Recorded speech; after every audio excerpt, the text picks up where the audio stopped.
Banyak orang kita anggap biasa-biasa aja. Banyak yang kita lihat di dalam masyarakat sebenarnya itu bagian dari tindakan ya bawah sadar. Sangat-sangat. Nanti saya harap Mbak Susana itu bicarakan lebih banyak. Saya melihat Mbak Susana ini mempunyai pengalaman hipnoterapi yang sangat banyak dan nanti kita bisa tolong bicarakan lebih jauh. Saya senang malam ini nanti bisa kita bicarakan. Teman-teman yang sudah hadir, tolong jangan sungkan untuk ikut bicara. Salah satu kelemahan bangsa kita adalah maunya udah dikunyahin tinggal telan. Tidak mau ikut mengunyah. Ya Meta ya. Tidak mau ikut mengunyah, tinggal lu kunyah ya, gua tinggal telan aja. Tapi ini sebenarnya tidak membuat kita belajar banyak ya. Coba aja nanti saya benar-benar harapkan lebih banyak yang bisa interaktif. Jangan lupa bikin salah tidak apa-apa. Yang penting menunjukkan keberanian untuk menyampaikan pendapat dengan baik. Nah, ini yang harus kita kembangkan. Saya lihat teman-teman itu makin lama ya, saya lihat Marintan udah siap untuk ada gambarnya. untuk enggak, saya enggak mau ada gambarnya. Sudah Pak, langsung. Udah ya, Marintan udah siap. Dia ya. Udah siap Bu Marintan, Pak. Udah siap untuk tanya sana tanya sini dia. Dia ahli hipnoterapi katanya Pak, saya dapat bocoran Pak. Oh ya, waduh. Ya, ini kita saling belajar lah, saling belajar. Masing-masing di antara kita itu mempunyai kelebihan yang diberikan oleh Tuhan kepada kita. Kita harus mempunyai sikap demikian. Ya, saya yakin malam ini kita akan bisa bicarakan banyak sekali yang baik untuk kita sendiri, memperbaiki diri sendiri. Ingat, kita bukan malaikat. Kita masing-masing ada kekurangan dan kelebihan. Jadi cobalah perbaiki diri. Daripada perbaiki orang lain, perbaiki diri aja dulu. Saya senang Pak ya. Siapa lagi yang bisa? Pak Asman udah, Pak Tony nggak hadir ya? Bu Tony ada, Bu Tony. Bu Tony adanya. Punya Tony ya, mewakili ya. Ya. Dia lagi di mana? Lagi makan saksang atau apa tuh? Kalau makan saksang jangan sendirian, bilangin. Selamat malam, Pak. Selamat malam. Bu Kristi. Oh, halo, selamat malam. Malam-malam. Ini webinar kedua hari ini saya ikutin. Wah, sibuk sekali Pak Frans. Ya, tadi siang pukul 1 sampai barusan jam 4 tadi mengenai ya SK 2 menteri yang mengurus urusan mendirikan rumah ibadah kan. Oh. Ya, ini kan kita ngaco ya. Yeah. Tapi tadi udahlah, kami udah sampaikan pesan kepada Menteri Agama supaya diadakan perubahan.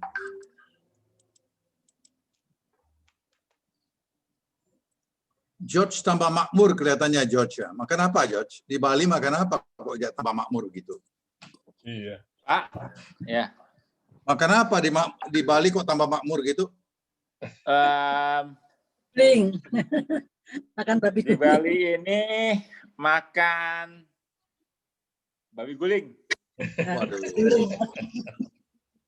Saya kalau Bali saya ingat aja pergi ke Ubud cari Ibu Oke. Ya. Nggak ke Tanjung Sari, George. Pak. Nggak ke Tanjung Sari, George. Ketemuin itu Kartika. Ya, oh. Ya. Saya udah. Sekarang saya cuma bisa bermimpi kapan ke Bali lagi ya. Ya benar. Benar. Ibu Oka itu Pak. Ibu Okas ditutup. Iya. Bangkrut. Iya. Bangkrut ya? Iya, bangkrut, Pak. Aduh, Kisil, banyak benar ya, banyak benar. Karena dia ini kan dia kan itunya kan turis asing. Jadi kalau turis nggak ada, dia dapat banyak duit dari turis asing memang. iya, kalau nggak ada tutup. Ya, seakan ada satu piring kan 50.000.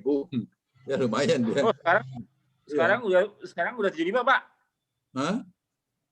Sekarang udah 75. 75 ya? Yang terakhir 50 saya.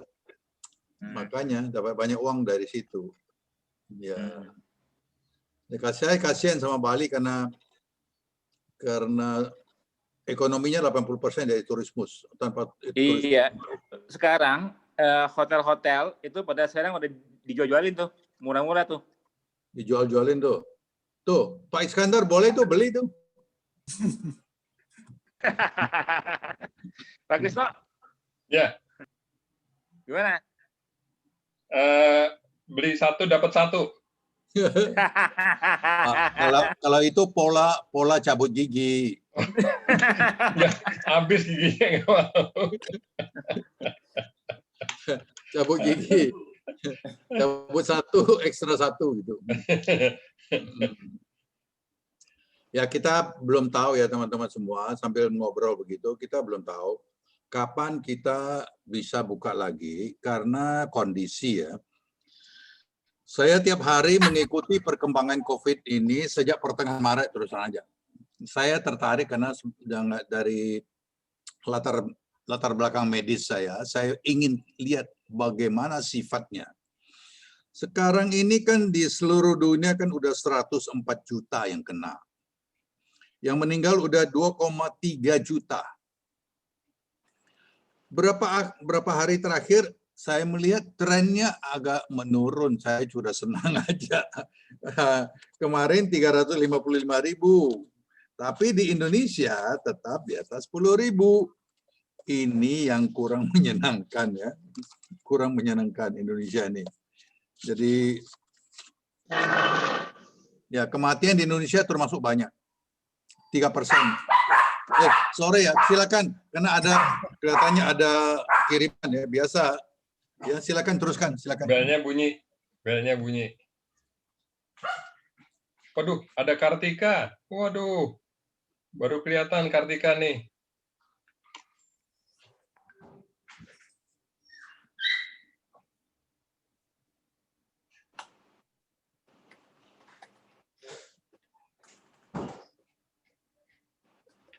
Kayaknya sudah 24 orang, dan sayang waktunya nanti ada beberapa yang akan meninggalkan Zoom meeting ini untuk sekolah. Baiknya kita mulai saja ya. Mungkin waktu saya berikan pada Ibu Susana untuk memberikan sedikit pengantar lah, agar kita bisa memulai perbincangan kita sore ini. Silakan Bu Susana. Apakah perlu pakai slide atau Boleh kalau bisa pakai slide, Bu. kalau memang sudah saya kirim ke Pak Krisno di WA, punten Pak Krisno bisa share. Oh, boleh. Coba ke WA Ibu ya. Ya, ke WA Pak Krisno itu saya kirim dari kemarin sih. Oh, saya belum buka. Maaf Bu. Bentar. Itu ada dasar-dasar hipnosis.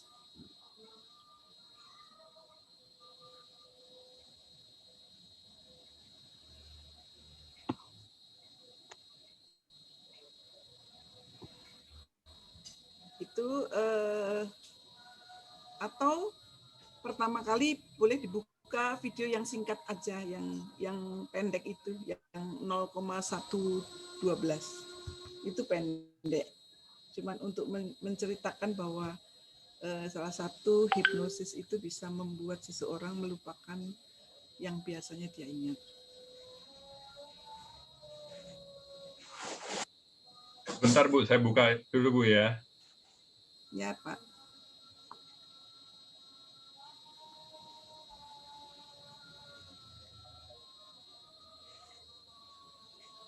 Nanti untuk rekan-rekan yang memiliki pengalaman maupun teori-teori tentang hipnosis, Bapak dan Ibu kami persilakan untuk bisa juga ikut menyumbangkan pemikiran di Zoom kali ini yang sangat singkat, hanya 1,5 jam.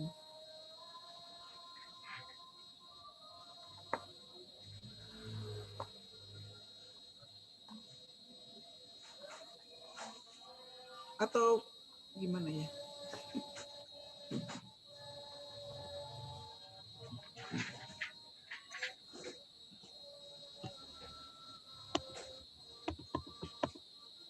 Dan dipentutin dong ininya. Ini bersih nggak? Angkat. Hah? Jangan pakai netes-netes. Angkat nih. Ini bersih.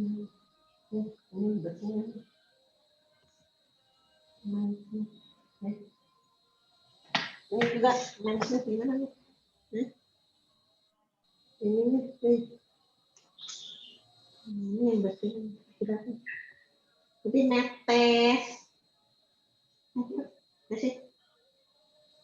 Nasi. Tuh, sedikit mau udah dibersihin. Ya. Jadi, ini.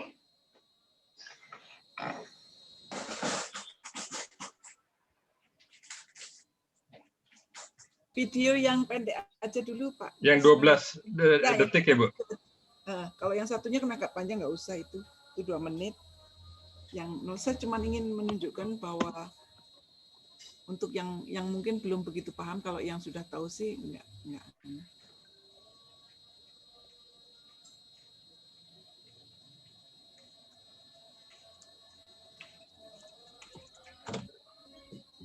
Yang 12 detik.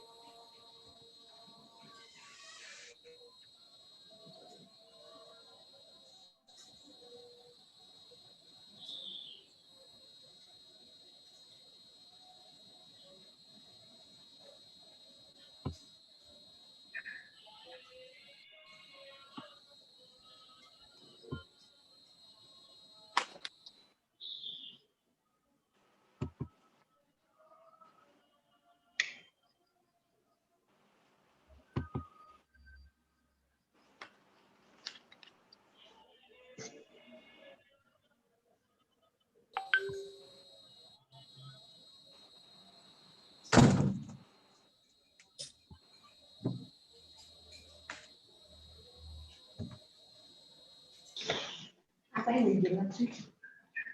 Jadi tetes-tetes ya?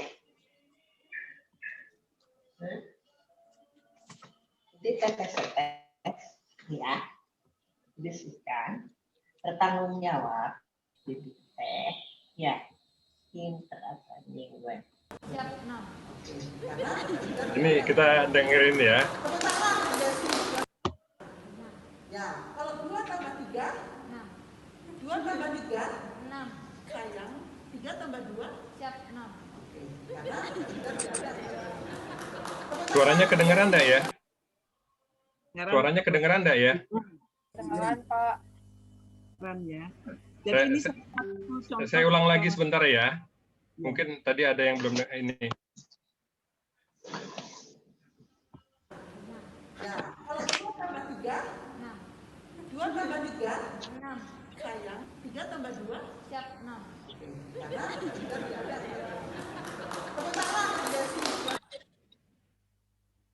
Ya, ini tadi. Oke, ini tadi salah satu contoh ketika saya melaksanakan pelatihan di program Siliwangi untuk menjelaskan bahwa ketika kita menghipnosis seseorang untuk melupakan angka 5, dia bisa lupa dengan angka 5 itu. Ini salah satu contoh bahwa hipnosis bisa digunakan untuk melupakan hal-hal yang memang kita lupakan untuk yang bersangkutan. Demikian. Sekarang bagaimana Pak Krisno? Sebaiknya berupa materi masing-masing memberikan apa yang diketahui tentang hipnosis, atau kita memberikan materi slide, atau saya pikir slide enggak terlalu ya, atau slide, monggo. Enaknya Slide aja Bu. Slide-nya yang mana ya Bu ya? Saya lagi cari nih. Itu Yang dasar-dasar hipnotis ini Bu ya? Ya itu. Oke, saya coba buka ya Bu. Nanti saya akan ceritakan bagaimana teorinya supaya yang mungkin yang sama sekali belum mengerti, belum mengetahui, paling tidak ada gambaran sedikit. Kalau yang sudah mengetahui ya pasti tinggal memperlancar teknik-tekniknya saja, karena teknik itu bawaan kita. Masing-masing punya teknik sendiri yang lebih pas dengan diri kita sendiri ketika kita melakukan hipnosis. Ya.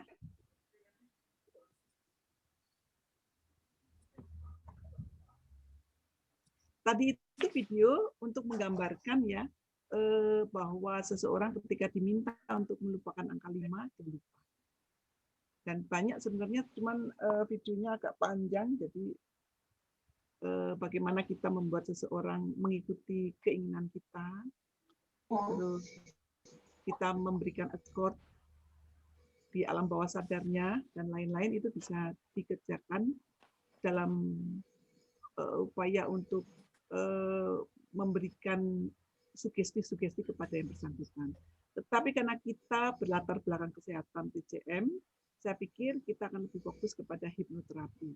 Menerapi seseorang yang mengalami masalah kesehatan, terutama fobia, takut sesuatu ketinggian, kegelapan, takut tidak berani mikir, itu fobia. Atau merokok, atau kalau di TNI itu kita memberikan sugesti-sugesti supaya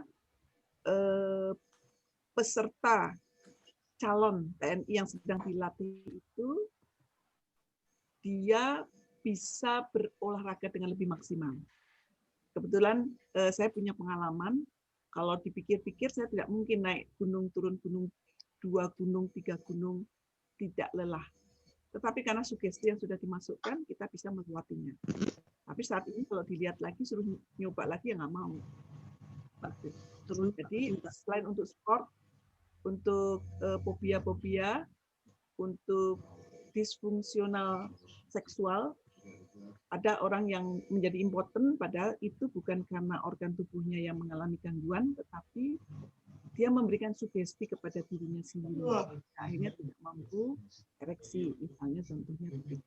Dan beberapa manfaat lain yang kita bisa terapi melalui hipnosis, sehingga disebut hipnoterapi.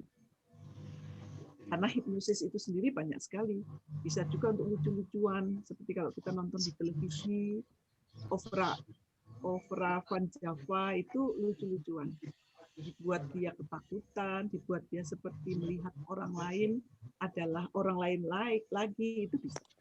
Pak, kecilin dong. Golop dong, Bapak juga nggak ngerti artinya. Ini sambil menunggu Pak Krisno, jadi saya ngomongnya. Atau mungkin ada yang ingin memberikan Kayak dikecilin. Dan aku bisa dengerin. Sambil menunggu Pak Krisno, oh sudah. Bentar Bu, ini ya Bu ya. Ya.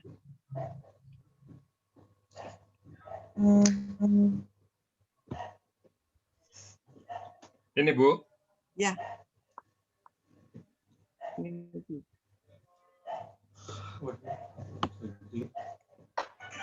Karena mungkin banyak orang bertanya-tanya apa itu hipnosis. Betulkah hipnosis itu menggunakan roh-roh? Itu tidak. Jadi murni keterampilan kita dengan tata bahasa. Soalnya nggak gede ya, Rin, ya. Kita bisa membuka alam bawah sadar kita, critical area kita, alam bawah sadar. Pak, itu belum terbuka. Bu Susana, suaranya bisa dibesarkan sedikit, Bu? Ya. Suasananya bisa dibesarkan, Bu?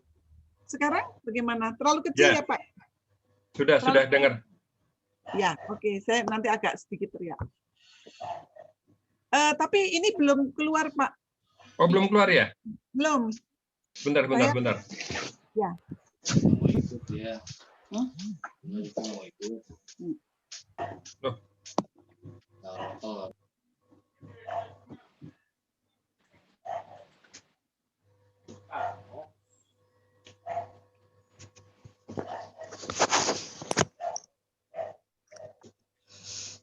Ya, itu Pak.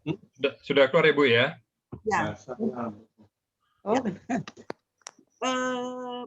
Ini ada materi nanti bagi yang mau membaca, enggak. Kita masuk langsung aja ke sesi pertama di halaman yang ketiga, Pak. Bentar, Bu. Saya buka dulu ini. Nih, Bu. Ya. Terus Pak lanjut. Ya. Ini, Bu. Jadi hipnosis itu adalah kondisi alami relaksasi total tubuh di mana kesadaran pikiran kita itu meningkat lebih tinggi dari biasanya sehingga kita perlu fokus. Itu juga merupakan seni komunikasi dengan alam bawah sadar. Jadi kalau kita ingin berkomunikasi dengan alam bawah sadar seseorang, kita bisa menggunakan hipnosis ini. Lanjut, Pak. Kita singkat aja biar teorinya paham. Dan itu sudah ada sejak zaman dahulu.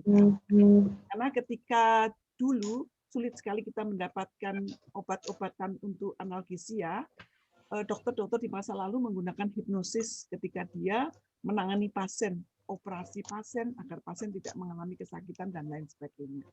Lanjut. Nah, ini adalah pandangan yang salah tentang hipnosis.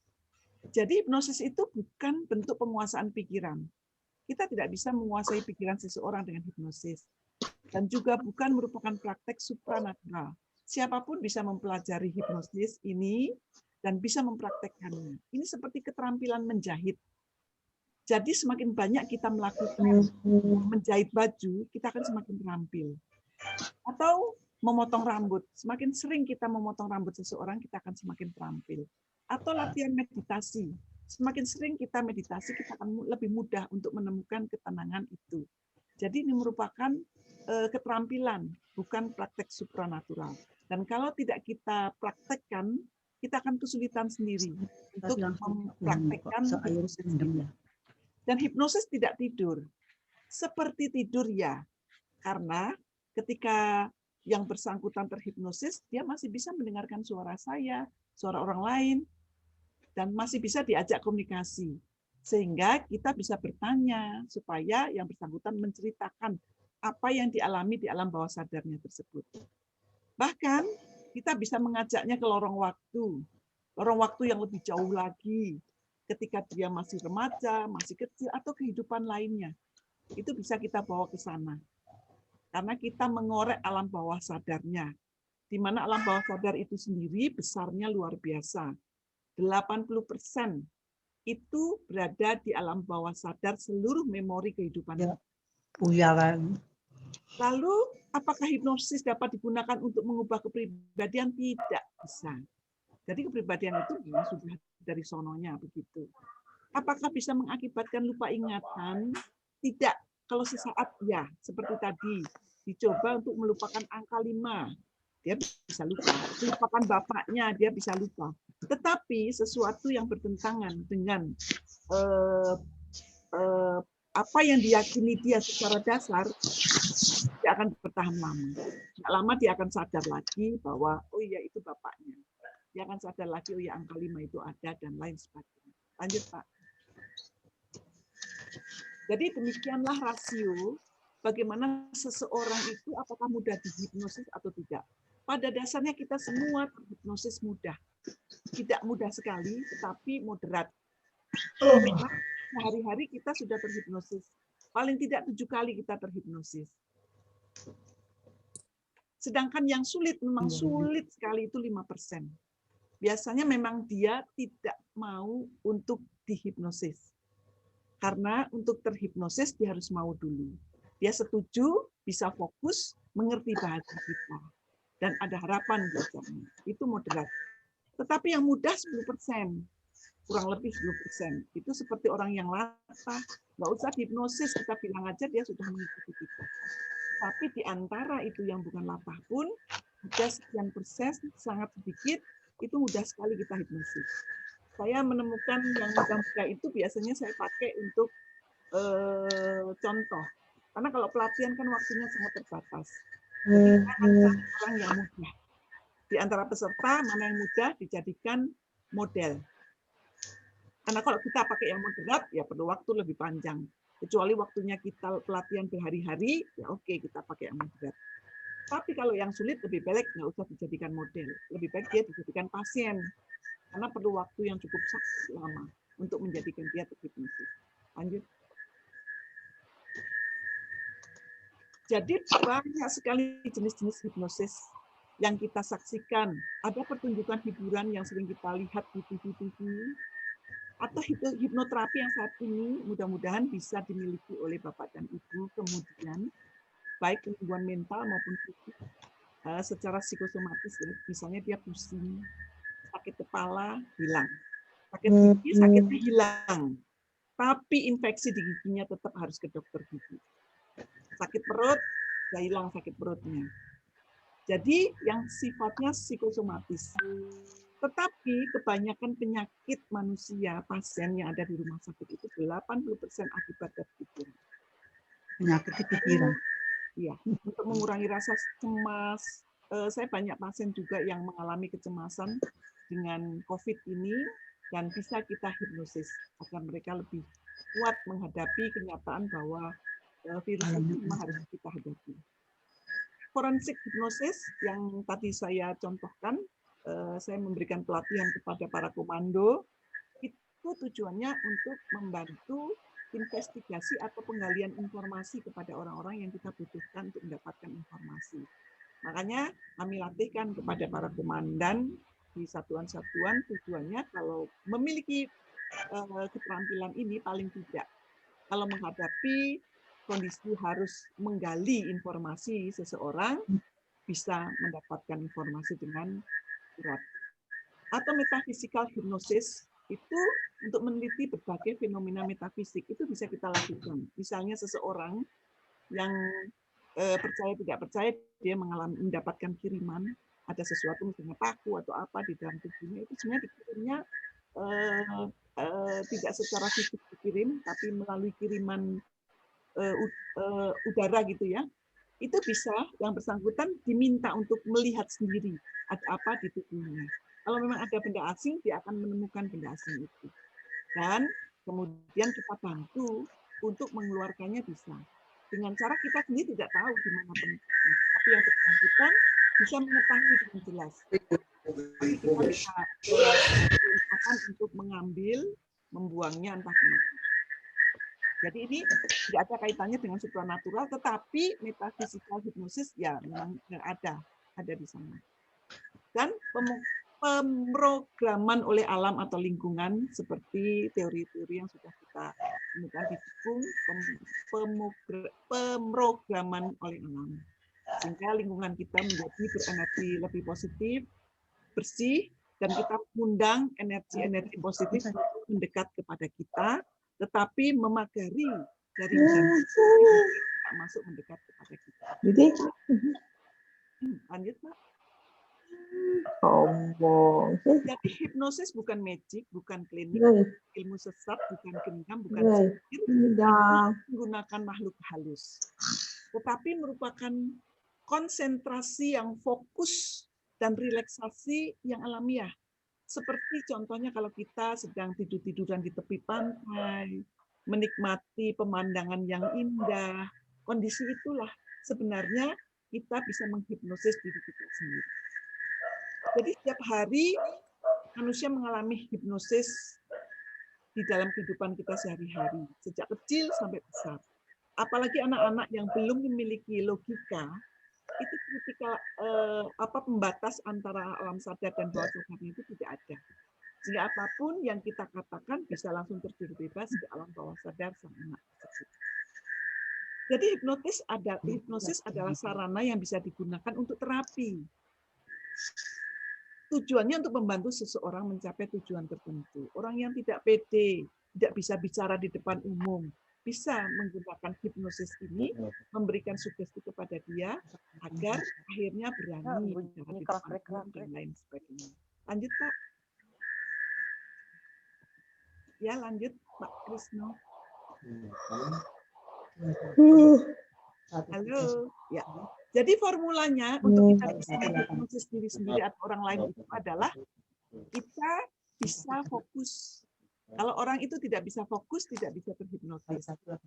Mau memiliki harapan dan yakin kepada orang yang membantu sebagai terapisnya tersebut. Jadi harus ada kepercayaan antara si terhipnotis dan si penghipnotisnya itu. Kalau sudah ada kepercayaan, akan mudah dilakukan terapi hipnosis. Lanjut. Ini Bapak, Bapak dicat, Pak. Lanjut, Pak. Ya Bu, sebentar. Kok hang dia Bu? Oh, hanya. Kurang kenceng ibunya. Saya kurang kencang suaranya. Iya kayaknya Bu, kurang keras. Maaf ya, sebaiknya yang ini pesertanya tolong ditutup mikrofonnya jadi nggak ada suara-suara gitu loh. Maaf ya, makasih.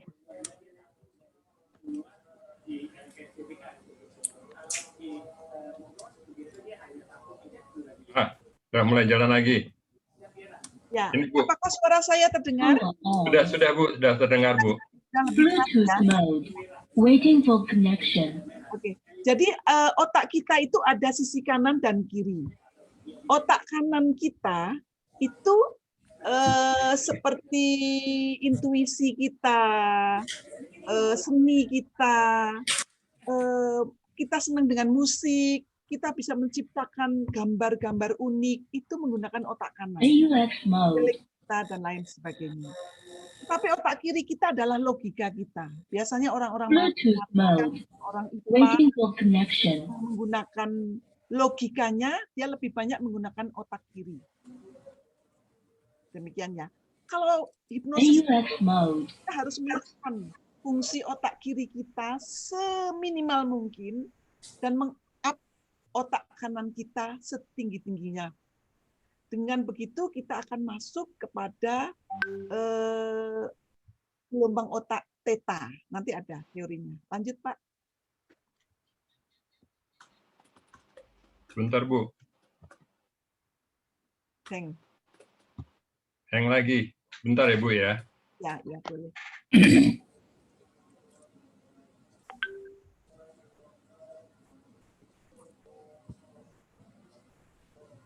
Jadi kalau otak kiri kita logika, kalau otak kanan kita itu sesuatu yang seni, intuisi, daya cipta.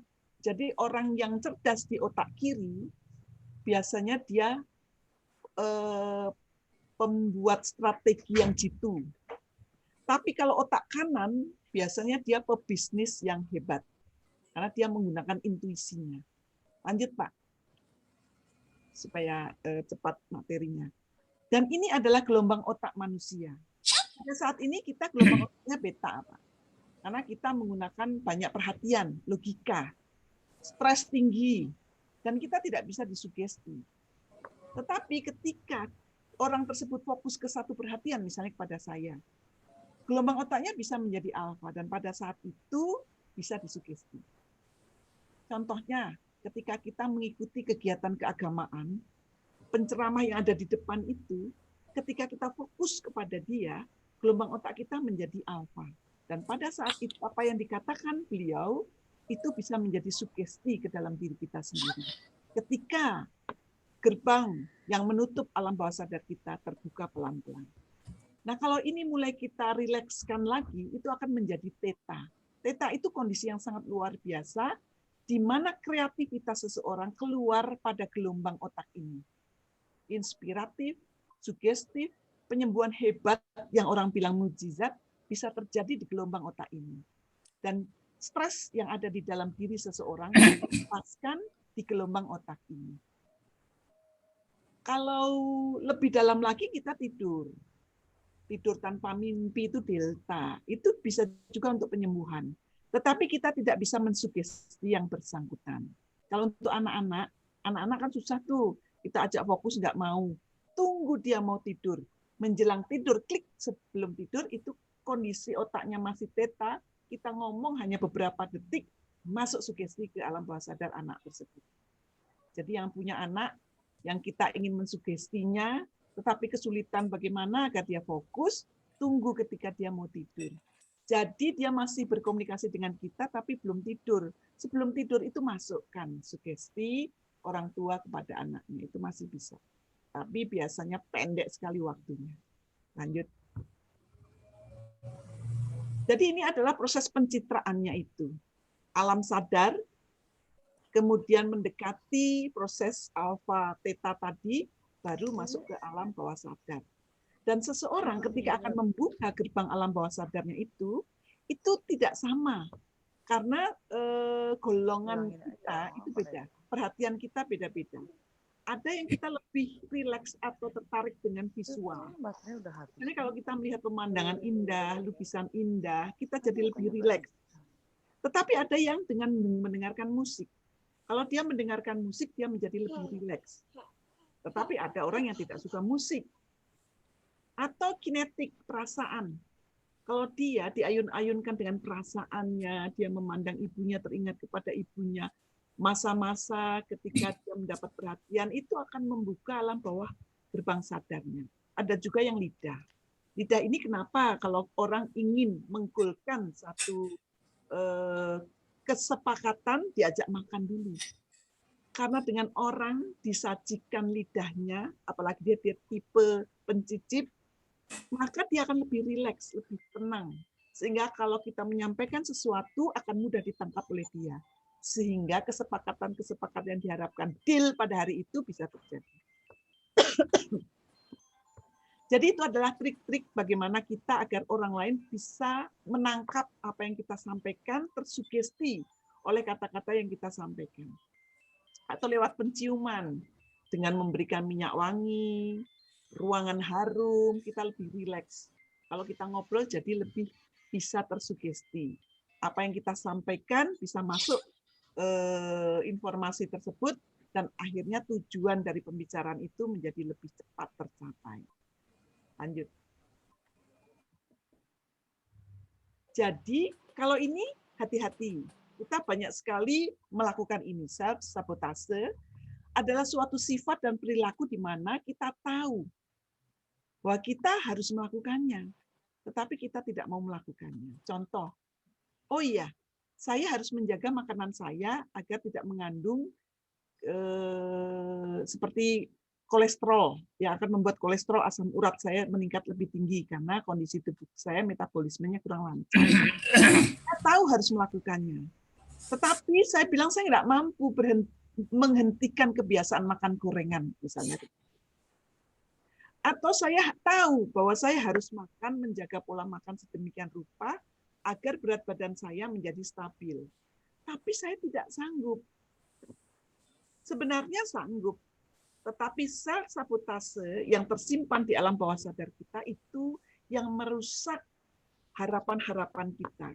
Contohnya begini. Saya membuat sugesti kepada diri saya sendiri bahwa saya nggak akan bisa nyopir mobil. Sehingga diajari bagaimanapun tidak akan berani, tidak akan bisa.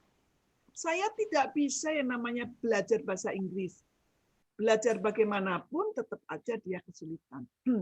Jadi ini dibalik oleh beberapa hipnoterapis, sehingga seseorang yang semula tidak suka bahasa, tidak suka membaca, tidak suka menelaah satu kasus, menjadi suka dan cepat.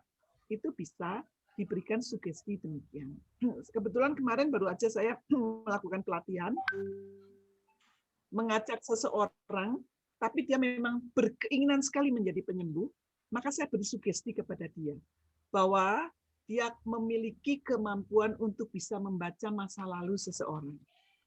Sayang tidak divideokan, nanti suatu saat akan saya videokan yang kecil-kecil begitu. Yang bersangkutan, ya. Sehingga pesertanya ada 5 orang, maju satu-satu, pengen tahu, mencoba, dan betul apa yang disampaikan satu orang ini untuk membaca masa lalu si peserta yang lain. Artinya bahwa kita bisa memberikan sugesti kepada diri kita sendiri untuk menjadi apa, bagaimana, dan lain sebagainya. Lanjut. Jadi, hypnosability itu bisa dilaksanakan asal yang bersangkutan tidak menolak. Kalau bersangkutan bilang, tidak mau saya, kita sampai berbusa tidak akan bisa menggiring dia masuk ke alam bawah sadar. Jadi yang bersangkutan harus mau, sukarela, memahami komunikasi kita, bahasa kita. Kalau dia tidak bisa memahami bahasa kita, sama juga tidak bisa. Dan mampu fokus. Karena itu sebaiknya kita cari tahu dulu. Misalnya ada pasien datang minta dihipnosis, kita cari tahu dulu pola bahasanya, siapa dia. Kalau memang bahasa kita terlalu tinggi bagi dia dengan menggunakan istilah-istilah sedikit bahasa kebarat-baratan yang nggak akan nyambung, nggak akan terjadi. Jadi kita harus menyamakan diri kita, bukan orang tersebut yang menyamakan diri kita dengan kita, tapi kita yang menyamakan kondisi kepada orang lain tersebut. Lanjut. Nah, ini persiapan hipnosis yang bisa kita lakukan. Lanjut, Pak.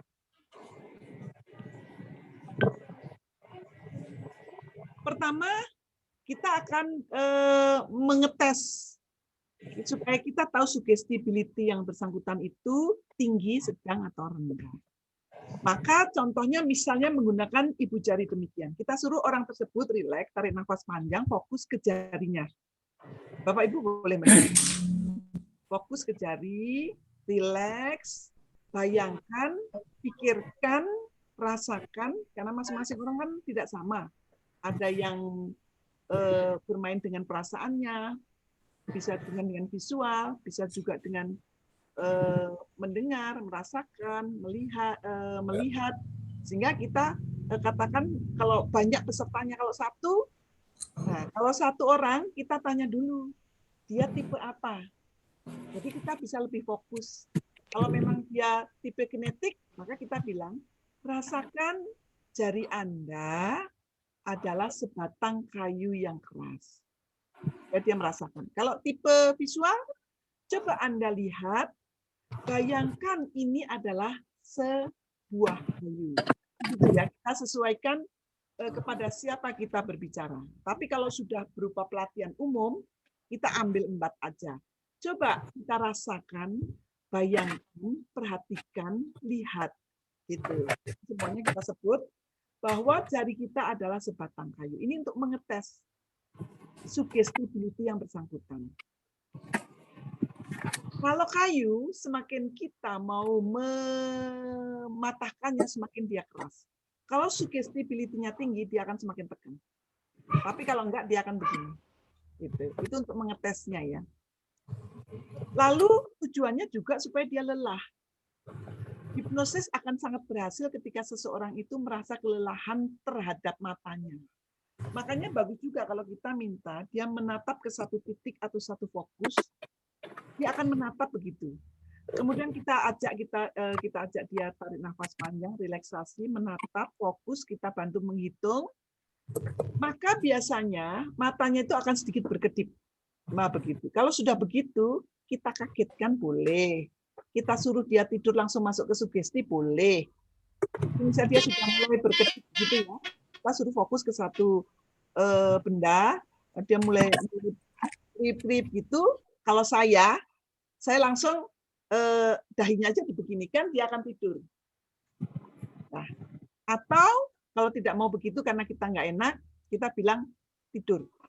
Kita perintahkan tidur. Pada saat dia tidur, jangan berhenti. Kita sambung dengan sugesti yang lain untuk menginduksi dia. Ya, harusnya ada contoh nih, tapi nggak apa-apa, teori dulu. Contohnya nanti ketika kita offline. Lanjut.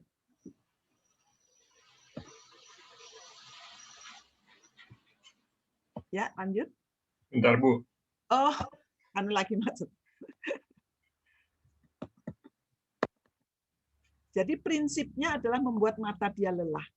Ketika lelah, gerbang alam bawah sadarnya akan terbuka. Begitu terbuka sedikit, kita masuk ke celah tersebut. Jangan disia-siakan kesempatan yang sedikit itu. Nah, lalu kita minta yang bersangkutan rileks. Boleh tutup mata, tidur, atau begini ya, setelah dia mulai gerbangnya terbuka sedikit, kita masukkan sugesti tidur. Tidur yang dalam, terus perdalam lagi tidur, nah gitu boleh. Jadi kita berikan sugesti begitu gerbang alam sadarnya baru terbuka, kita langsung tangkap aja. Kita kagetkan bilang tidur boleh, atau tidur yang dalam, perdalam lagi 1000 kali lipat lebih dalam lagi tidurnya, terus berikan sugesti supaya dia kondisinya ke theta, dari alfa ke theta. Lalu kita ajak dia bernapas teratur, lalu kita berikan teknik relaksasi progresif, boleh kita bilang, atau kita suruh dia tutup mata, lalu kita bilang, Kalau nafas Anda semakin berat, gitu, maka kedalaman tidur Anda semakin dalam. Masing-masing orang punya tipe. Ada yang tidak suka diperintah, kita jangan perintahkan dia. Kita minta. Jadi saya kalau menghadapi komandan ya nggak suka kan diperintah, ya saya tidak akan merintah. Menghadapi teman kan sukanya mau diperintah, ya kita perintah. Gitu. Jadi disesuaikan subjek kepada siapa kita berhadapan. Nah, pada saat orang tersebut sudah mulai rileks, kita boleh bercerita. Ya, kita boleh ngetes gelombang otak dia itu ada di alfa atau theta. Kita bilang sekarang kalau misalnya boleh pakai angka 1, 2, 3, 4, 5 sampai 5. Kalau 5 Anda sadar betul, 1 Anda sangat dalam tidur, Anda berada di angka berapa? Dia akan ngomong. Angka 4. Oke, 4 tangkap angka 4-nya, kita induksi. Yuk kita turun ke angka 3 sampai dia masuk ke angka 1. Kalau sudah masuk ke angka 1 itu bagus banget. Atau bukan angka, kita bilang ke lorong. Lorong atau huruf apa saja. Itu kiasan-kiasan yang bagaimana subjek tersebut bisa menangkap kiasan tersebut. Kalau saya lebih suka dengan angka. Karena angka menurut saya hampir semua orang tahu tentang angka. Tapi kalau lorong, kalau orangnya fobia dengan lorong, dia akan terbangun. Jadi kita nggak bisa mengedap sampai ke gelombang otak theta. Lanjut. Ini juga bisa ya kita gunakan untuk menyesatkan pikiran. Jadi misalnya gini, ini mencoba dulu ya sebelum kita masuk ke sugesti, kita suruh orang tersebut menutup mata, lalu kita bilang matanya sangat rapat, tidak bisa dibuka. Semakin mau membuka, Anda akan semakin tidak bisa terbuka. Nah, pada saat itu kita sesatkan pikirannya ya, sehingga dia betul-betul tidak bisa membuka matanya. Dia akan begini. Semakin ingin dibuka, semakin nggak bisa loh, gitu. Dia akan begitu. Nah, kalau sudah begitu, berarti suggestibility dia sudah cukup tinggi, kita sudah bisa melakukan hipnosis tersebut, memulai tahap-tahap hipnosis tersebut. Lanjut. Atau teknik kehilangan keseimbangan, begitu. Atau begini. Kalau diberi beban berat akan jatuh ke bawah, kalau diberi balon akan naik ke atas. Atau dibuat begini, yang kiri lebih berat. Kalau dia sudah mengikuti begitu, sudah itu bisa kita mulai hipnosis. Atau diayun-ayun begitu, semakin diayun-ayun semakin jatuh dia akan tidur. Semakin diayun, semakin diayun akan jatuh dia tidur. Itu juga bisa. Lanjut. Atau kejutan pada saraf. Jadi membuat pikiran sadar menjadi lelah. Dengan cara kita cerita apa saja. Dia lelah mendengarkan cerita kita. Pada saat lelah itu, kita beri kejutan agar dia masuk ke alam tidur. Tidur tetapi di gelombang otak alfa atau theta. Atau membuat kaget saat dia sedang santai menuju ke alfa ke theta, kita kagetkan. Kalau saya suka saya tarik gitu, dia otomatis kalau ditarik dia langsung tidur gitu. Itu salah satu cara, banyak cara, 1000 cara boleh apa saja. Nanti masing-masing akan menemukan sendiri cara yang paling menarik, yang paling enak dan pas untuk kita. Lanjut. Ya, ini biasanya saya praktekkan dulu, kasih demo dulu, baru masuk sesi berikutnya. Kasih demo lagi, karena orang kan kalau lihat demo lebih cepat nangkep. Dan tahu, oh ya begitu. Tapi sekarang kan tidak mungkin saya demo. Sesi yang ketiga ya, setelah demo demikian selesai, kita masuk sesi ketiga. Lanjut. Ya, ini cara memperdalam relaksasi. Ketika dia sudah tertidur, dengan cara yang tadi sudah saya sampaikan, baru kita perdalam lagi relaksasinya. Kalau saya bilang 1000 kali lipat lebih dalam lagi tidurnya, perdalam lagi tidurnya, terus perdalam lagi gitu boleh. Atau kita menghitung angka 10 ke angka 1, 10, 9, 8, 7, Anda semakin dalam lagi tidurnya. Atau kita ajak naik tangga. Bayangkan ada tangga, kita turun ke bawah, semakin turun Anda semakin dalam tidurnya. Atau melewati gerbang, atau lorong, atau kita ajak ke taman. Yuk kita bayangkan taman. Saya bantu menghitung 1 sampai angka 3, taman sudah ada di depan mata. 1, 2, 3. Nanti kita tanya, Anda sudah ada di taman? Dia akan jawab sudah. Kalau dia bilang belum, perdalam lagi, hitung mundur lagi sampai dia bisa membayangkan taman. Atau kalau saya tidak suka begitu, saya lebih baik begini. Anda akan berada di suatu tempat yang Anda paling ingin ada di sana. Nah, dia akan senang. Belum tentu orang kan senang taman. Belum tentu orang suka laut. Belum tentu orang suka di dalam rumah. Jadi lebih baik bebaskan dia memilih tempatnya. Nanti dia akan bercerita, sekarang ada di mana, Pak? Saya ada di tepi pantai misalnya. Atau saya ada di Amerika atau di mana. Bebas dia saja. Nah, setelah dia sudah mengalami itu, berarti relaksasinya sudah semakin dalam. Yuk, lanjut. Nah, lalu kita tes. Kalau saya tes dengan angka. Apakah dia sudah ke alfa atau theta, atau kita angkat tangannya. Biasanya tangannya sangat berat sekali. Dan kalau saya biasanya saya gabungkan. Saya angkat tangan, oh ya sudah berat. Saya bilang, kalau saya lepaskan tangan, Anda akan jatuh ke kedalaman tidur yang sangat dalam di angka 0. Saya lepas, dia masuk ke angka 0, berarti sudah theta. Kalau sudah theta, apapun yang kita omongkan, dia akan ikut. Lanjut. Nah, itu kita praktekkan dulu nih caranya sampai begitu dah dipraktekkan selesai, kita masuk sesi keempat. Lanjut. Baru kita memberikan sugesti. Jadi kita ajak dulu dia jalan-jalan, kita lihat ajak dia ke tempat yang dia paling ingin ada di sana. Kita buat dia bahagia dulu, ketemu dengan orang-orang yang disayanginya. Atau mungkin dia punya masalah-masalah, misalnya dia merasa bersalah dengan seseorang, orang itu sudah meninggal. Kita hadirkan orang tersebut, nggak apa-apa, kan itu hanya hayalan. Hadirkan, dia biasanya mengungkapkan unek-unek, nggak apa-apa, kita dengarkan aja. Nanti kalau itu sudah selesai, masa itu baru kita memberikan sugesti. Sugestinya apa? Dia pengen apa? Baru kita memberikan sugesti. Kalau dia sugestinya pengen percaya diri, ya kita bilang, mulai sekarang dan selanjutnya, saya adalah pribadi yang sangat percaya diri, mampu berkomunikasi dengan siapapun, mampu menjaga kata-kata, gitulah. Itu keterampilan bahasa kita kepada yang bersangkutan. Jadi makanya perlu sering latihan. Dan bahasa yang kita lakukan, kita ucapkan jangan yang berambigu, yang memiliki banyak arti. Karena maksud kita A, dia bisa menangkapnya B. Jadi nggak sampai dong ke tujuan kita. Atau jangan ada kata jangan, tidak. Itu kadang-kadang kata jangan dan tidaknya ketinggalan di luar. Mulai sekarang, Anda jangan mabuk-mabukan. Jangannya ketinggalan, mabuk-mabukannya masuk. Yang tersugesti, mabuk-mabukan. Anda jangan cemas. Cemasnya yang masuk, jangannya ketinggalan di luar. Jadi lebih baik kita menggunakan kata tunggal. Anda tidak marah, jangan. Anda adalah orang yang sabar. Jadi waspada dengan bahasa kita. Kalau sudah masuk menjadi sugesti, ya sudah terkunci di alam bawah sadar yang bersangkutan. Lanjut. Ya, lanjut Pak Krisno.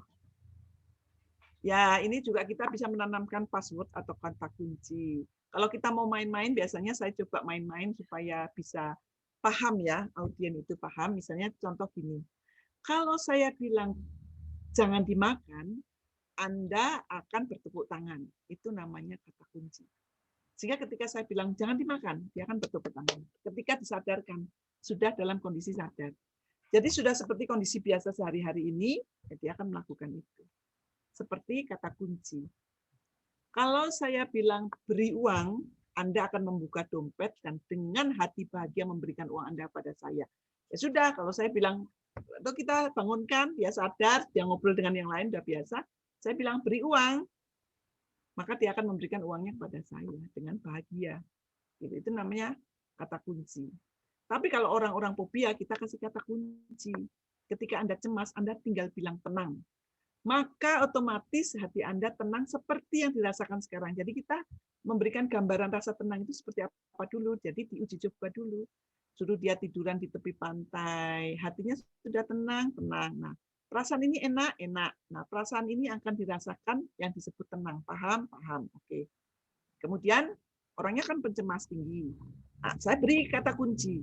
Setiap Anda cemas, Anda tinggal bilang tenang. Maka, tanpa Anda sadari, perasaan Anda kembali ke yang Anda rasakan sekarang ini. Nah, itu kata kunci. Sehingga orang-orang yang panik, gampang panik, ya ketika panik, dia ingat kata-kata tenang, maka otomatis dia akan merasakan ketenangan, persis seperti ketika dia merasakan ketenangan saat kita hipnosis tersebut.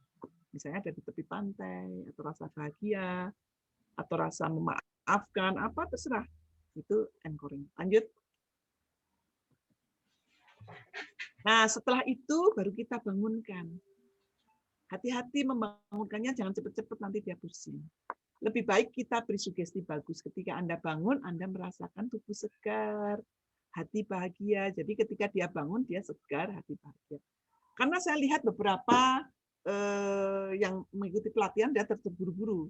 Bangun, saya hitung 1 sampai 5, bangun 1, 2, 3. Begitu bangun, orang kaget, pusing kan? Sakit. Gitu.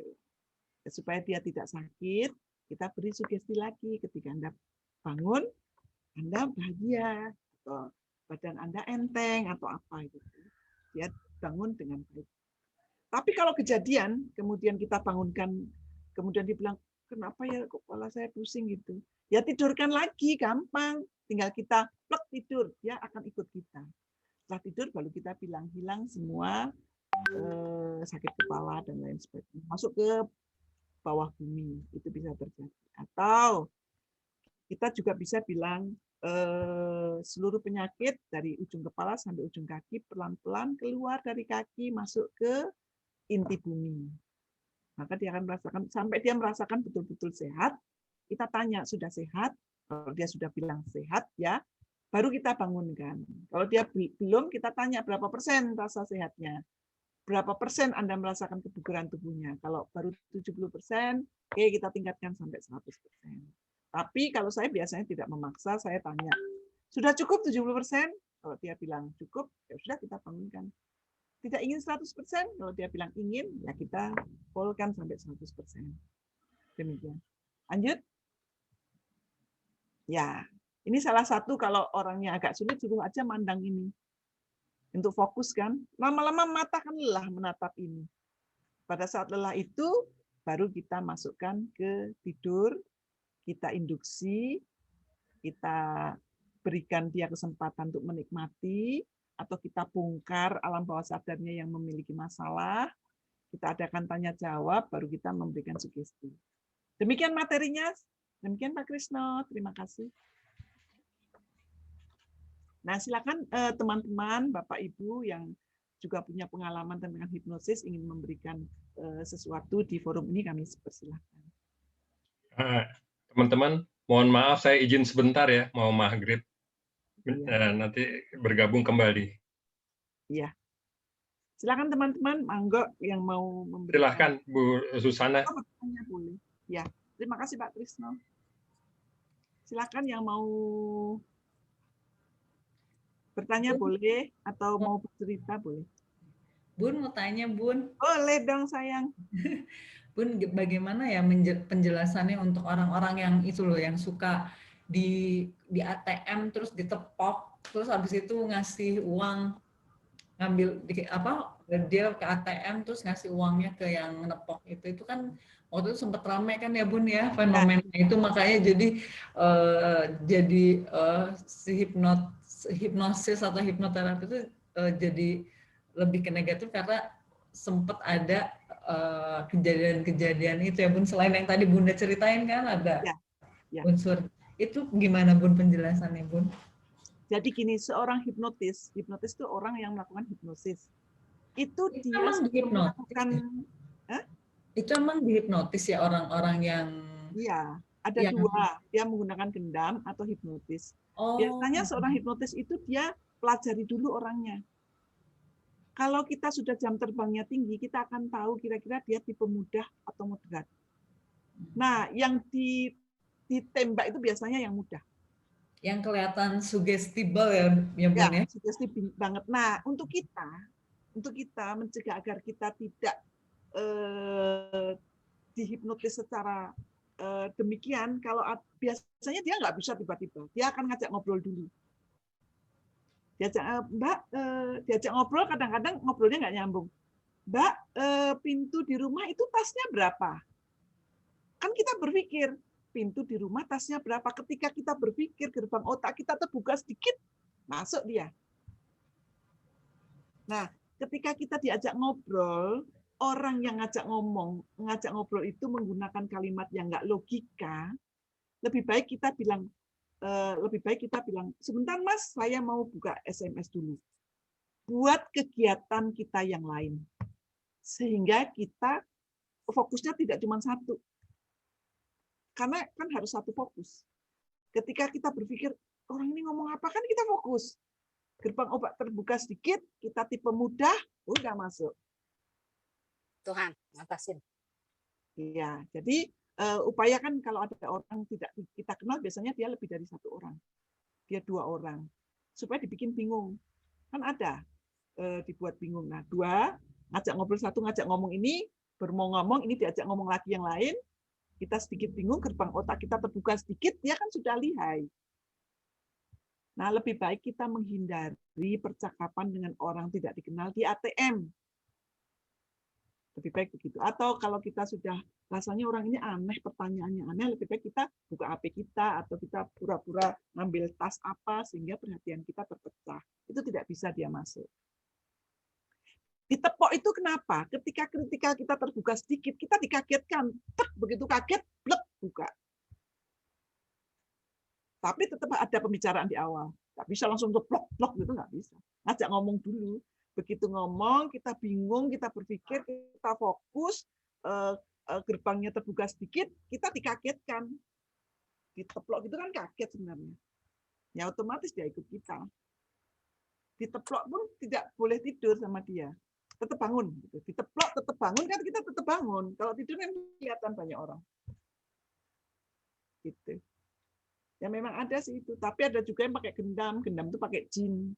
Itu saya tidak tahu karena saya tidak mempelajari. Intinya jangan ngelamun ya Bun ya. Ya. Itu sebenarnya saya ada materi yang untuk mencegah supaya kita tidak dinakalin orang jahat dengan hipnosis. Nah, itu bagus tuh Bun. Nah, share aja deh di grup. Ada lagi yang mau bertanya atau masih dilanjutkan? Bu Susana. Ya, boleh. Selamat malam Bunda, apa kabar? Malam. Ya. Saya pengen tanya nih, Boleh. menyambung pertanyaannya tadi siapa tuh? Ibu Intan ya? Ibu Intan. Pak Jos, kenalan lagi kita. Iya.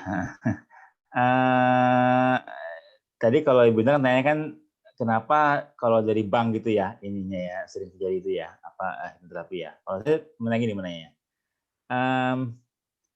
Bukan hanya dari bank saja, tapi kebanyakan itu ya, orang yang apa ya, kebetulan itu memang sudah lagi bawa uang gitu loh. Dan memang apakah orang yang melakukan hipnoterapi itu memang orang yang punya ahli di sana, atau memang dia dia coba-coba untuk mengadakan hipnoterapi? Apa dia cuma gua cobalah, siapa tahu kan bisa gitu loh. Apa memang dia punya keahlian di situ, Bunda? Ya, memang harus, karena gini, ketika seorang punya niat jahat, kan dia tidak mau gagal dong. Kalau gagal ketahuan. Nah, sebelum dia melakukan aksi, dia akan teliti dulu orang tersebut mudah enggak nih, gitu. Nah, sebenarnya itu ada trik-triknya sih. Kita tahu apakah orang tersebut sugestibility-nya tinggi atau tidak dengan saya ajak ngomong. Diajak ngomong. Gitu ya? Ada tes. Nah, itu ada trik-triknya. Kalau kita bawa uang banyak, kita khawatir di tengah jalan kita dihipnosis, apalagi pakai angkot, pakai mobil umum, lebih baik sebelum keluar kita memberi informasi ke diri kita sendiri begini. Saya tidak mau dihipnotis. Siapapun yang menghipnotis saya tolak. Sudah selesai. Oh, Karena hipnotis ya. tidak bisa dilakukan kepada orang yang menolak. Lebih baik Oh. itu kita kasih effort di dalam diri kita. Saya tidak bisa dihipnotis. Saya tolak hipnotis, siapapun yang menghipnotis saya tolak untuk hari ini. Siapa tahu besok kita pengen juga dihipnotis kan? Oke, thank you. Oke. Intinya emang harus aware terus ya Bun ya. Maksudnya jangan sampai pikiran kita kemana-mana gitu kan. Jadi nggak bakalan ada yang coba-coba untuk. Jangan sesekali kita titipkan uang kepada orang yang latah. Oh. Kalau dia jalan, seorang hipnotis yang tahu, ya jam terbangnya tinggi, dia tahu ini latah, gampang banget. Dan yang tujuannya untuk maksud jahat ya Bun ya. Nggak semua orang yang bisa hipnotis. Itu yang emang jahat. Yang jahat. Makanya saya tidak suka memberikan ilmu hipnotis kepada orang yang tidak saya kenal. Ya. Bu Susana, ya. Apakah begini? Apakah orang yang kena hipnotis itu ya, itu ada nggak? Apa punya nggak? Apa tuh punya nggak pemikiran? Oh, hari ini saya apes gitu loh. Oh, hari ini saya not having a good day gitu loh. Bisa nggak begitu ya? Bisa. Apalagi kalau kita menghipnotis diri sendiri. Aduh, nanti jangan-jangan saya dihipnotis orang. Nah, sudah kena itu. Kan kita. Oh ya, ini untuk diketahui lah. Hipnotis itu bukan orang lain yang menghipnotis kita. Hipnotis itu kita yang menghipnotis diri kita sendiri. Orang lain yang memberi arahan. Jadi, ketika kita berpikir, aduh jangan-jangan nanti saya dihipnotis gimana nih? Kita sudah memberikan kesempatan diri kita untuk begitu ketemu sama orang, kita menghipnotis diri kita sendiri. Jadi, bukan orang lain yang menghipnotis kita. Diri kita yang menghipnotis kita sendiri. Tapi orang lain yang mengarahkan tekniknya. Gitu. Interesting. Oke. Itu betul banget Bun ya. Jadi sebetulnya orang-orang yang healingnya itu bukan karena si hipnoterapisnya, tapi karena dirinya sendiri yang healing. Jadi karena begitu orang dibawa ke alam bawah sadar, lalu mereka akan menemukan pemahaman-pemahaman kenapa hal yang mereka ingin ubah itu terjadi gitu loh. Begitu mereka dapat makna, dapat pemahaman, itu akan healing sendiri. Jadi di hipnoterapis itu hanya meng-guide yang tadi Bunda bilang kan dari mulai induksi ya, relaksasi sampai dengan masuk ke alam bawah sadar, lalu dan kita pun pertanyaan-pertanyaannya tidak boleh menjurus ya Bun ya. Karena itu nantinya akan kita nggak boleh menggiring ke sesuai yang kita inginkan, enggak gitu loh. Tapi apa yang fokus ke yang mereka punya problem, apa yang mereka punya masalah gitu loh. Jadi itu akan dan di alam bawah sadar itu akan muncul sendiri apa mental block-nya, kendalanya apa tuh akan muncul sendiri. Jadi kita hanya nge-guide aja ya Bun ya. Kita nge-guide sampai dengan mereka sampai. Biasanya saya tanya juga, Anda setuju? Kalau dia nggak setuju, dia diam. Kalau Anda setuju, ya itu. Bunda. Tergantung yang bersangkutan. Kenapa? Bunda, apa bedanya hipnoterapi dengan hipnotis, Bunda? Hipnoterapi itu hipnotis, tapi untuk terapi, makanya disebut hipnoterapi. Jadi semuanya itu hipnotis. Kalau untuk pertunjukan, ya untuk pertunjukan. Hipnosis ya. Kalau orangnya hipnotis. Oke. Sama, hipnoterapi sama. Oke.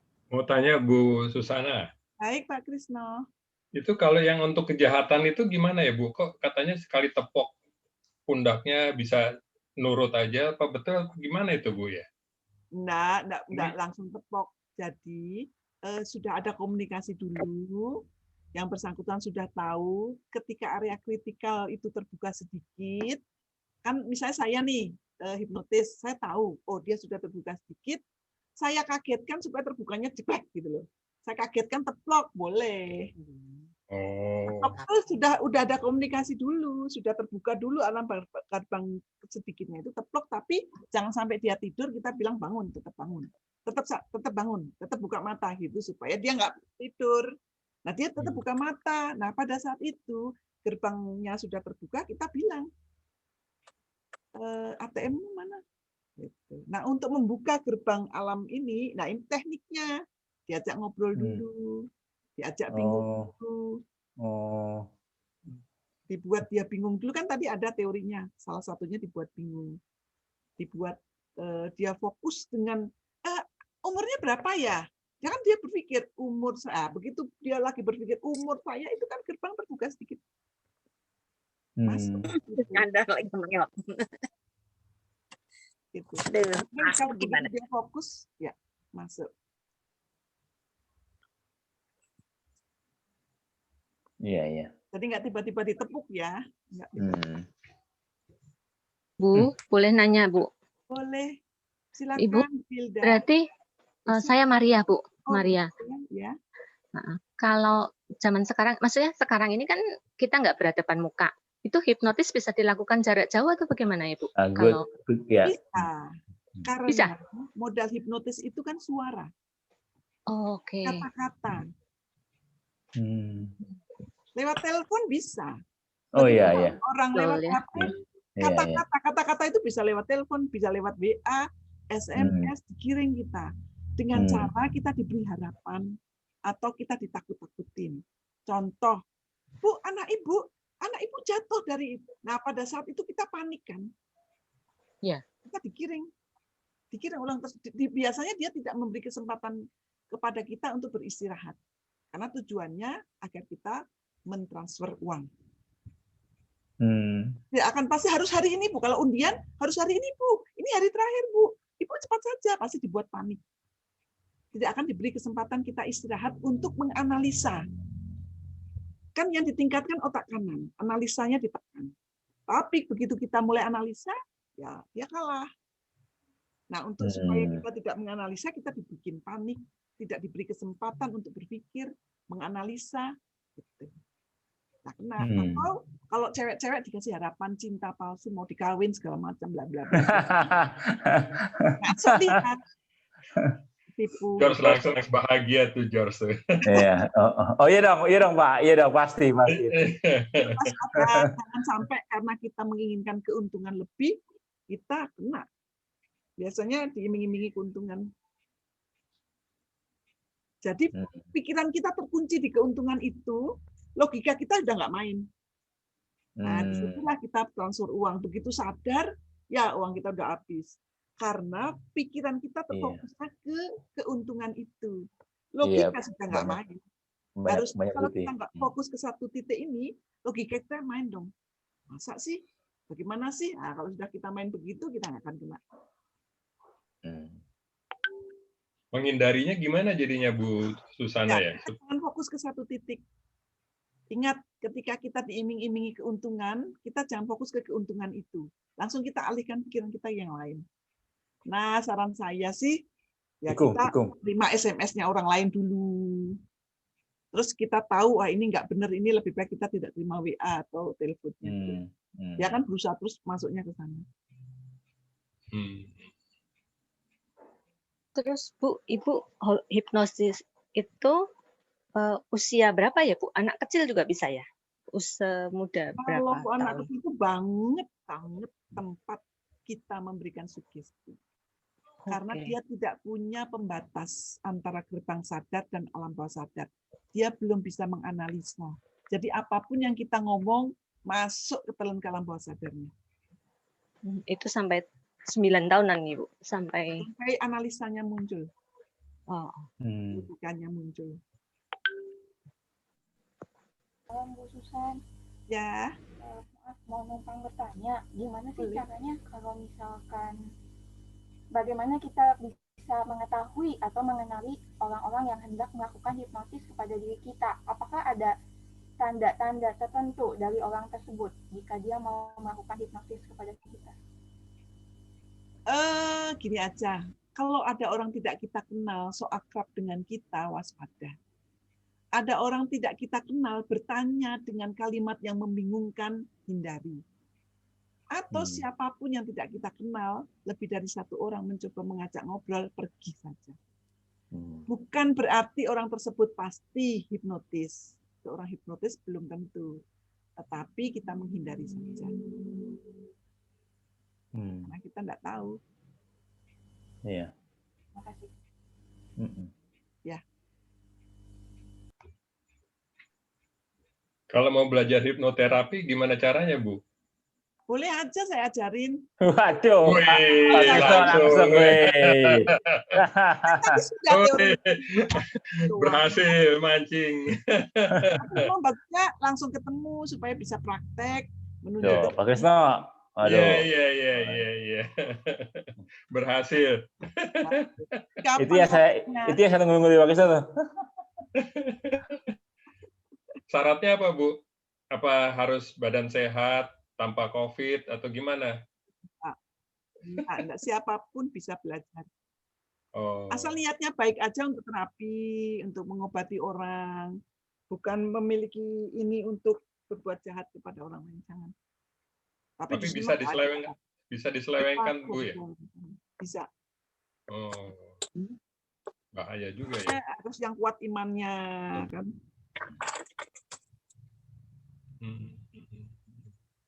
Saya sebenarnya sudah minta kepada Ibu Susana nanti suatu hari kalau COVID sudah tidak mengganggu, saya minta Bu Susana berkenan ke Bogor, kita lakukan satu kelas, ya, dan dengan segala macam kita aturlah bagaimana, ya karena Ibu Susana kan di Cimahi ya, jadi ya cukup jauh, nanti segala ongkos segala macam kita perhitungkan dan sebagainya. Karena dulu kita pernah adakan ya, udah 10 tahun lebih yang lalu ya, pernah lakukan ya.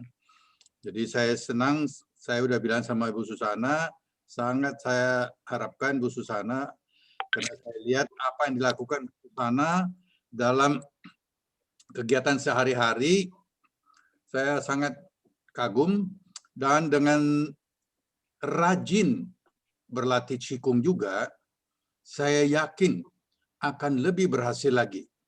Ya, mungkin banyak orang nggak sadar, kita semua berurusan dengan kekuatan energi. Oke, hipnosis memang dari istilah dari Barat ya. Mereka anggap itu sugesti, tapi sebenarnya mereka keliru. Sugesti itu adalah sesuatu kekuatan. Hukum fisika menentukan tidak ada yang berubah tanpa intervensi energi. Jadi, kalau saya berpikir, umpamanya Pak Krisno punya kumis yang kiri dan kanan itu ada langsung. Ya, ini adalah sesuatu. Makanya tadi saya senang dengar, saya percaya sepenuhnya bahwa Ibu Susana akan mau mengajarkan kepada kita semua, bagi yang berminat sungguh-sungguh untuk belajar ya. Karena dulu udah berapa kelas di sini di Bogor ya. Ada satu pertanyaan saya sampai sekarang belum bisa menjawabnya. Dari pengalaman saya, ya saya belajar berapa kali ya, tapi tidak selalu praktekkan, tetapi teori-teori lumayan tahulah ya, tahu. Tapi ada satu yang saya belum bisa jawab, yaitu pada waktu diadakan demo di Bogor ini, kan hipnoterapisnya itu dia membawa seorang medium ya, yang cepat masuk, digituin langsung masuk kan, ya medium. Mediumnya itu laki-laki yang masih muda dan kelihatannya gampang sekali masuk. Dikit aja udah tidur, dikit aja tidur. Saya ingat benar. Nah, waktu itu saya masih belum mengerti banyak. Saya cuma mau bertanya, kenapa dia bisa begitu ya? Itu kan ditepuk atau diomongin kan?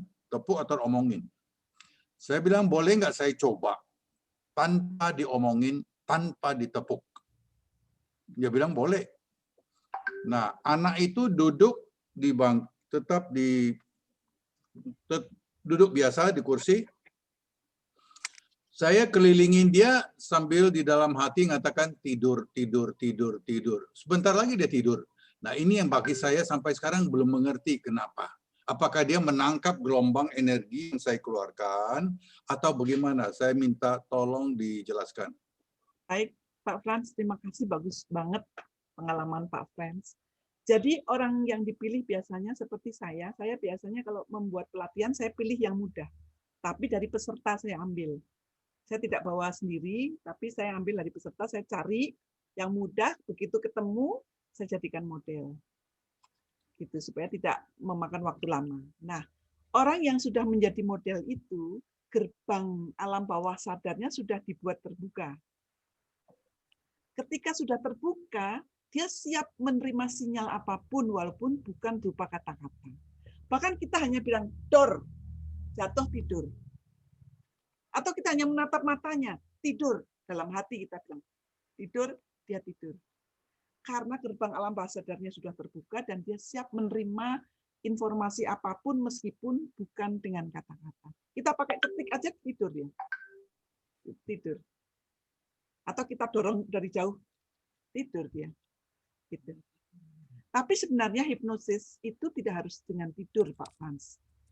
Bahkan dengan mata terbuka pun kita bisa memberikan sugesti-sugesti atau apa ya? Kalau saya nyebutnya sugesti, Pak Frans tadi bilang sugesti bukan. Tadi saya bingung.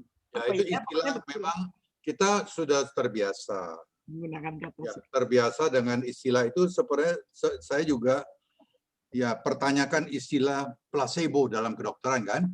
Ya. Itu menurut saya keliru.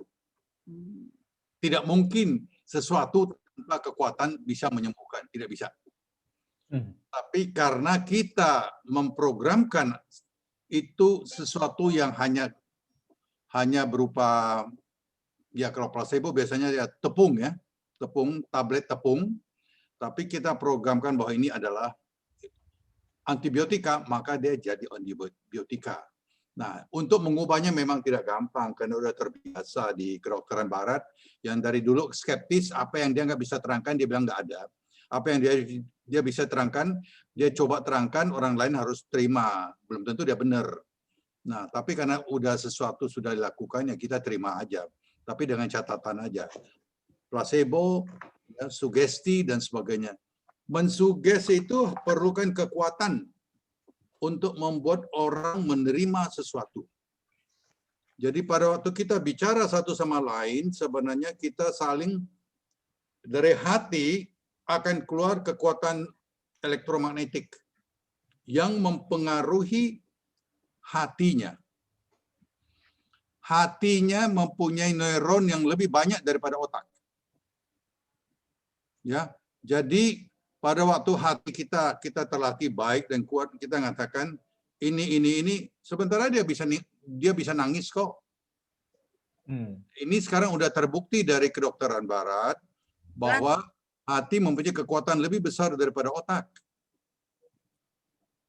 Ya, jadi masih banyak sebenarnya yang menjadi pertanyaan, tapi marilah kita belajar, kita hendaknya mempunyai sikap terbuka, mau belajar dari siapapun untuk kebaikan dan sebagainya. Makanya dari semula kan saya katakan kepada Ibu Susana, saya senang sekali bisa belajar, saya tetap akan belajar, dan saya harap Bu Susana berkenan juga mengajarkan semua yang mempunyai minat untuk belajar lebih jauh. Nah, dan kan berapa hari lalu kan saya kirimkan itu video tentang SAFE kan. Kalau dikombinasikan saya rasa itu akan sangat-sangat baik. Ya, saya sendiri mempunyai metode tersendiri untuk mengajak orang untuk masuk ke hipnosis. Ya seperti yang disampaikan Ibu Susana tadi, masuk ke gang dan sebagainya, ke taman dan sebagainya. Itu adalah hipnosis tersendiri untuk menghilangkan segala macam trauma dia.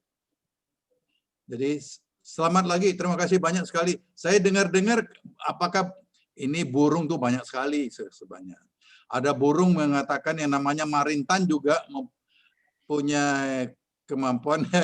Burung loh, saya nggak bilang Krisno loh, burung ya. saya bilang burung. Kabar burung. Kabar burung. kabar burung mengatakan yang namanya Marintan juga praktek hipnosis juga atau apa, saya nggak ngerti. Saya hanya minta penegasan aja supaya kalau saya perlukan apa saya bisa minta tolong diajarkan juga gitu. Waduh.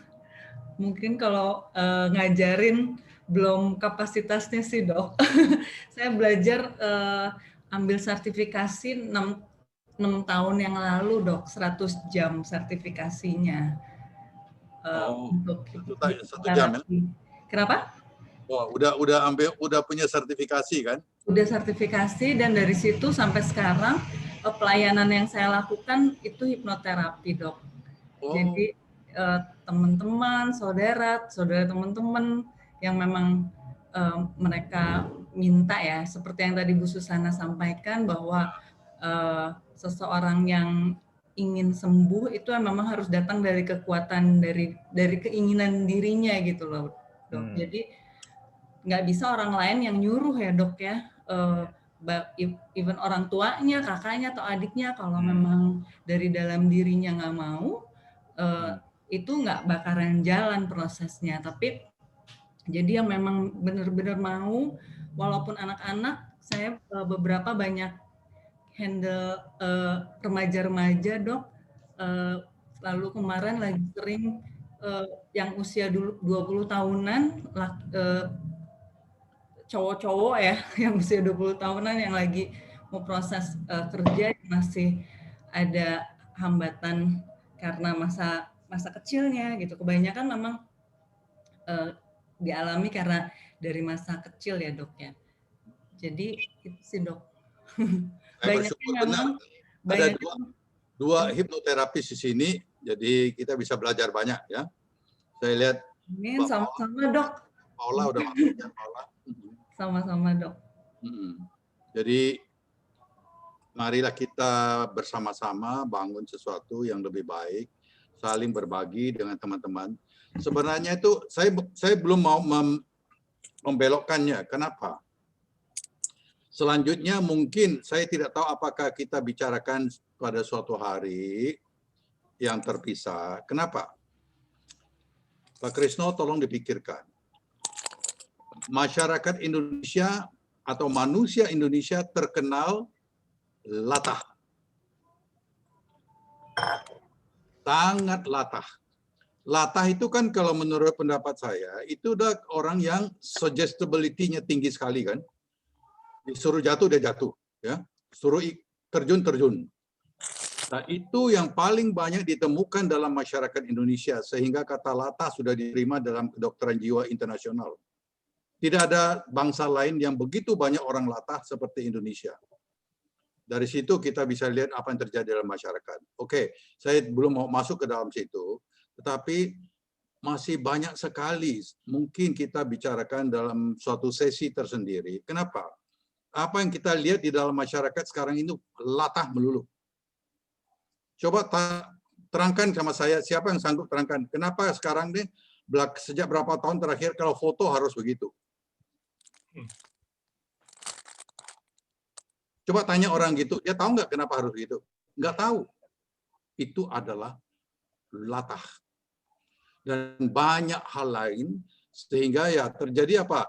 Gosip di mana-mana, ya, latah di mana-mana, ikut ngawur di mana-mana. Jadi saya pikir kita bisa belajar banyak. Mungkin nanti Mbak Susana sama Marintan persiapkan lebih jauh lagi untuk menilai kondisi dalam masyarakat. Kenapa kita lihat begitu banyak seperti ini? Kita tidak boleh anggap remeh. Kenapa tuh sampai berani macam-macam dalam masyarakat? Karena itu memang gampang, suggestibility-nya tinggi bangsa ini. Kalau ada yang sugestinya positif, dia akan ikut. Tapi yang negatif juga dia ikut. Nah, inilah yang saya pikirkan perlu diadakan suatu diskusi supaya kita semua belajar. Masih banyak kok. Masih banyak. Dalam interaksi di WhatsApp aja bisa kelihatan latahnya kok. Ya, silakan. Pak Krisno, silakan kalau memang melihat ada kesempatan untuk melakukan diskusi lebih banyak. Ya, mungkin Mbak Susana sama Marintan berdua kerjasama yang baik. Saya terus terang sangat senang dengan teman-teman Nalanda, George, segalanya yang sangat aktif ya, untuk sama-sama belajar lebih jauh. Silakan Pak Krisno. Ya, menanggapi dari Pak Frans, itu yang foto harus begini segala itu bukan karena apa namanya trending model atau apa yang jadi kalau enggak ikut seperti itu ketinggalan zaman atau gimana gitu Pak ya. Ada tekanan sosial atau gimana itu Pak ya. Nah, justru itu disitulah yang disebut latah. Tanpa disadari. Banyak hal latah Indonesia ini, kan sekarang pakai istilah generasi milenial. Coba tanya yang memakai istilah itu, tanya dia apa yang disebut generasi milenial. Dia tidak tahu. Hanya ikut-ikutan aja. Ini yang disebut latah. Karena itu sistem apapun yang dijual di sini orang beli. Kita lihatlah, kita sendiri sering dalam masyarakat kita lihat berapa sering orang tertipu miliaran-miliaran karena mau jual sesuatu yang udah tahu dari dulu kacau kan, tapi ikut terus. Selalu ada yang tertipu, miliaran loh, miliaran. Ya, jadi ini salah satu fenomen dalam masyarakat kita, kelatahan yang dimanfaatkan, yang sayangnya sering dimanfaatkan untuk ketidakbaikan. Jadi jangan sangka kalau orang bisa pakai istilah itu dia udah tahu artinya. Enggak. Saya pernah kok dulu ya, permulaan tahun 90-an saya ikut sebuah seminar internasional di CSIS yang dihadiri oleh banyak orang dari Singapura, Malaysia, Bangkok, Hong Kong, Jerman mengenai Indonesia dan globalisasi. Ini saya tidak pernah lupa karena itu contoh betapa kita memakai istilah tanpa kita mengerti. Ya, jadi Indonesia menghadapi globalisasi, macam-macam pembicara. Setelah 3 jam sesi tanya jawab, ada satu orang yang tanya. Ngomong-ngomong di antara kita ini kan katanya banyak pejabat pemerintah ya. Coba terangkan apakah ngerti apa yang disebut globalisasi. Percaya nggak? Satu pun tidak ada yang sanggup mengatakan apa itu globalisasi. Jadi kita sudah terbiasa dengan ikut-ikutan tanpa kita tahu kenapa kita lakukan itu. Jadi saya nggak tahu Pak Krisno, saya hanya mau sampaikan kalau untuk memperbaiki hal-hal tertentu, sebenarnya masuk lebih jauh ke Mbak Susana, sebenarnya yang disebut bawah sadar itu kan banyak orang kita lakukan hal-hal yang dia tidak tahu itu sebenarnya udah terekam. Kita tahu bahwa yang sadar itu cuma 1-5% kok yang kita lakukan tiap hari itu.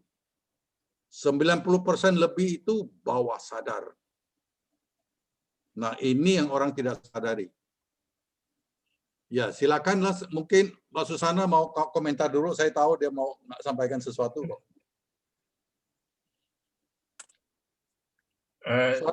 Suara. Suaranya, Bu. Terima kasih Pak Frans. Saya bagus sekali yang disampaikan Pak Frans. Saya apresiasi dan saya bersedia kapan saja diundang sepanjang saya bisa karena saya juga masih bekerja di jam dinas. Jadi mungkin di luar jam dinas. Diatur dulu lah, diatur dulu. Terus saya mungkin tidak bisa berlanjut karena harus melanjutkan kuliah malam ini bersama rekan-rekan yang lain. Jadi mohon izin pamit. Terima kasih Bu Susana waktunya dan ilmunya. Terima kasih Pak Frans, Pak Krisno. Terima kasih. Sampai jumpa lagi. Ya. Sampai jumpa. Terima kasih Bu. Ya, selamat berhari Minggu ya besok ya. Hati-hati. Siap. Oh ya, saya banyak dibantu Pak Frans ini untuk mengalirkan energi untuk kebaikan. Terima kasih Pak Frans. Ya, selama untuk kebaikan percayalah Tuhan akan perhatikan. Amin. Terima kasih Bu Susana. Ya, dah. Terima kasih Bu Susana, dadah. Ya, dadah. Ini dadah-dadah latah juga nggak ya Pak ya? Itu sering tuh latah lu ikut-ikutan latah lu. Termasuk kan kalau dari segi ekonomi kan juga dulu ada yang banyak yang ikut latah itu loh Pak, jualan apa? Ya, Antorium itu gelombang itu cinta. Itu ciri-ciri masyarakat Indonesia. Latah itu di mana-mana. Giliran Itu termasuk orang Pak ya? Itu termasuk Pak. termasuk latah. Oh. Jadi kalau umpamanya di pasar ada tukang copet ketangkap, ditampar kan? Ada orang lewat nggak ngerti apa-apa ikut tampar. Padahal nggak ada urusan sama dia ikut tampar, bener. Ikut gebukin, ikut tampar. Nah, itulah sifat manusia Indonesia yang terkenal latah itu. Makanya di psikiatri internasional ada 2 kata dari bahasa Indonesia yang sudah dibakukan di sana. Latah dan amuk. Ini coba cek di Google 2 kata dalam psikiatri internasional yang asalnya dari Indonesia, yaitu latah sama amok. Dia tulisnya amok. Oh. Ya. Jadi tidak ada terjemahan Inggrisnya ya Pak ya? Latah. Nggak Tidak. ada. Itu langsung diserap. Oh iya. Ya, latah dan amok. Karena yang paling banyak suka ngamuk, coba lihat di Indonesia kan, dikit-dikit ngamuk kan. Ya, pejabat ketangkap polisi, dia salah, polisi yang dimarahin. Ya enggak, perhatikan enggak? Pada mutunya dia minta maaf dan sebagainya, saya minta maaf dan sebagainya. Enggak, dia yang salahkan polisi. Ini rata-rata gitu. Banyak sekali. Ya, pada dasarnya mereka tidak mau merasa bersalah, selalu orang lain yang salah. Nah, ini nanti ada hubungannya Pak Krisno bulan-bulan berikut. Ya, baik. Saya dari dulu kan sudah dorong supaya membicarakan mengenai EQ dan SQ. Iya. Ini penting sekali EQ dan SQ. Itu hubungannya apa Pak dengan latah Pak, EQ dan SQ Pak? Oh, yang kita lihat itu EQ-nya, emotional intelligence itu, orang yang EQ-nya rendah, dia tidak merasa bersalah berbuat tidak baik terhadap orang lain, itu moralnya kan udah kacau. Di dunia itu nggak ada koruptor yang setelah ditangkap KPK itu melambai-lambaikan tangan itu kayak seleb. Cuma di Indonesia. Perhatikan aja. Di dunia lain udah begitu-begitu dia. Di Jepang udah harakiri ya Pak ya, kalau di Jepang. Di sini hara kanan. Di sana di Jepang udah hara kiri, di sini hara kanan ya. Ini kan sangat menarik sebenarnya kalau kita mau pelajari ya, sangat menarik. Silakan kita semua bisa belajar banyak supaya lebih mengerti apa yang terjadi dalam masyarakat. Kenapa sulit diatur masyarakat itu? Baik seluruh rakyat maupun organisasi dan sebagainya. Kenapa di Indonesia ini olahraga yang tim itu nggak ada yang berhasil? Kenapa? Semua jalan sendiri. Susah sekali membuat tim. Organisasi apapun selalu sebentar aja udah pecah karena dikit-dikit udah dinasihatin udah tersinggung. Banyak sekali, banyak. Ya itulah latah kan. Itu karena individualisnya terlalu tinggi mungkin Pak ya? Bukan juga. Bukan. Tanpa dia sadari, itu IQ-nya rendah. Dia orang yang IQ-nya rendah, dia selalu salahkan orang lain. Nanti bisa kita bicarakan. Saya kan pelajari IQ, SQ dan sebagainya. Ya, IQ-nya rendah, dia tidak pernah mau mengakui salahnya. Selalu orang lain salah. Dinasihatin baik-baik aja, udah tersinggung. Susah. Solusinya yang repot Pak ya. Solusinya makanya adakanlah diskusi. Iya Pak. Kita jalan semua keluarnya bisa, yang bingung, jalan keluarnya. Semua bisa belajar asal mau ya.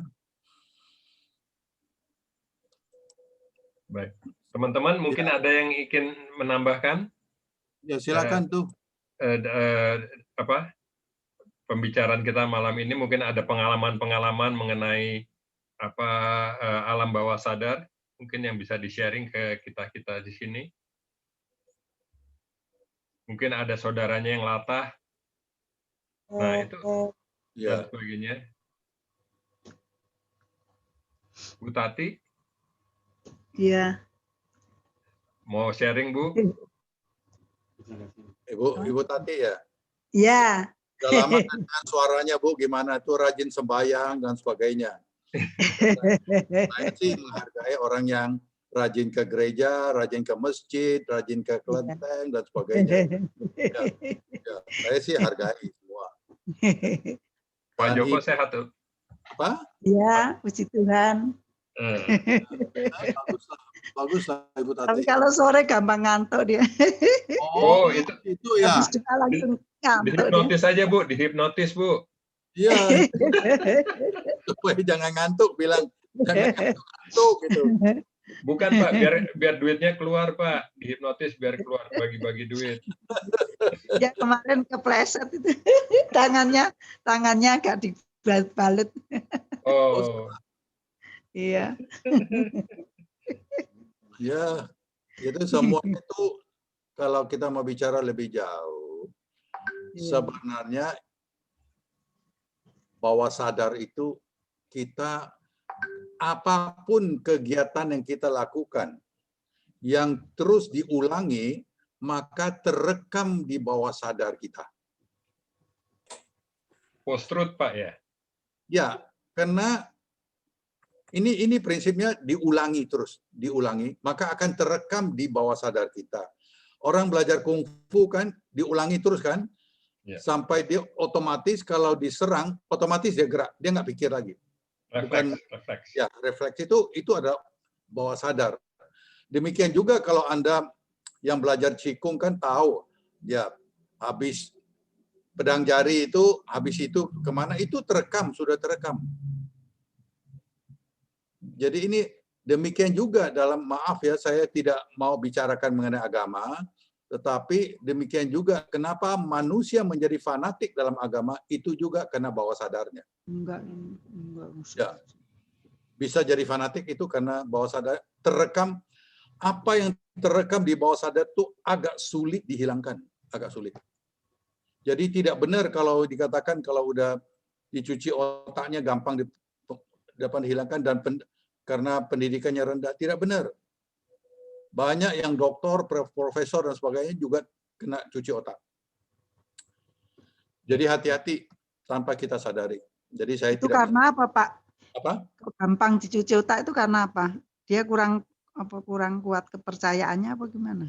Diulang-ulang, Bu. Diulang-ulang. Diulang-ulang. Sesuatu yang diulang-ulang nanti dianggap, umpamanya, saya ambil contoh aja dari segi bahasa. Bahasa Indonesia kan sekarang udah amburadul.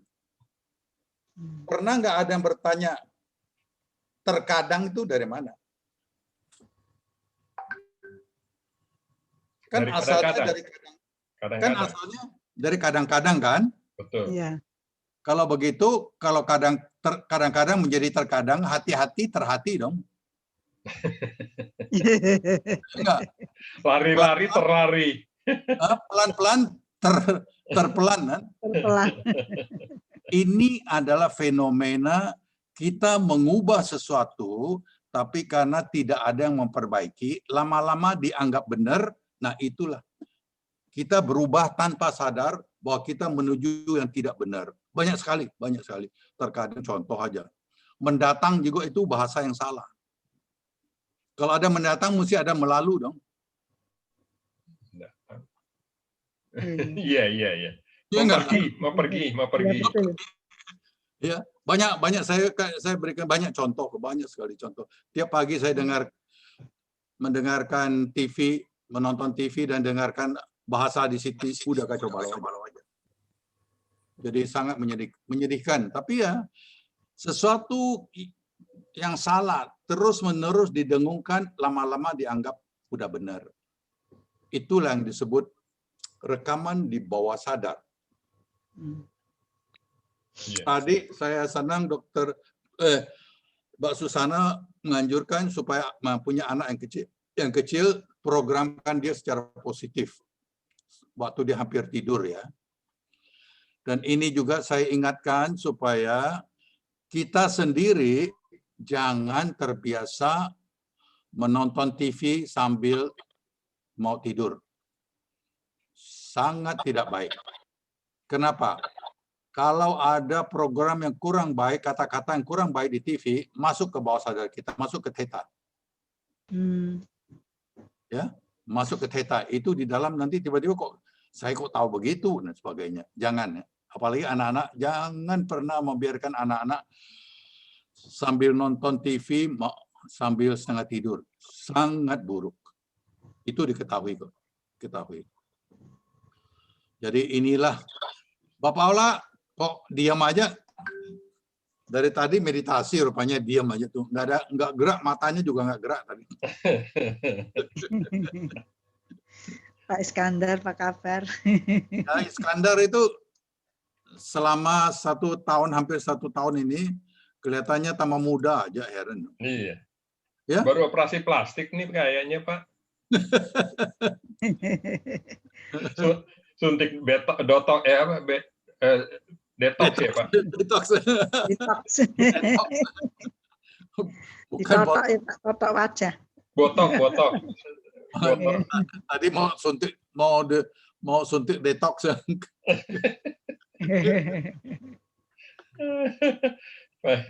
Aduh. Itu Pak, jadi mungkin alam bawah sadar itu disimpannya bukan di otak tapi di jantung itu Pak tadi ya Pak ya, di neuron-neuron yang di jantung itu Pak ya. Ya itu kalau yang disimpan, nah ini saya masih terus pelajari ya. Qigong yang kita pelajari itu sebenarnya jauh lebih dahsyat daripada apa yang kita sangka. Makin saya dalami berkat kebaikan dari COVID juga, kan segala macam data bisa diperoleh. Meridian-meridian itu menyimpan apa yang menjadi trauma kita.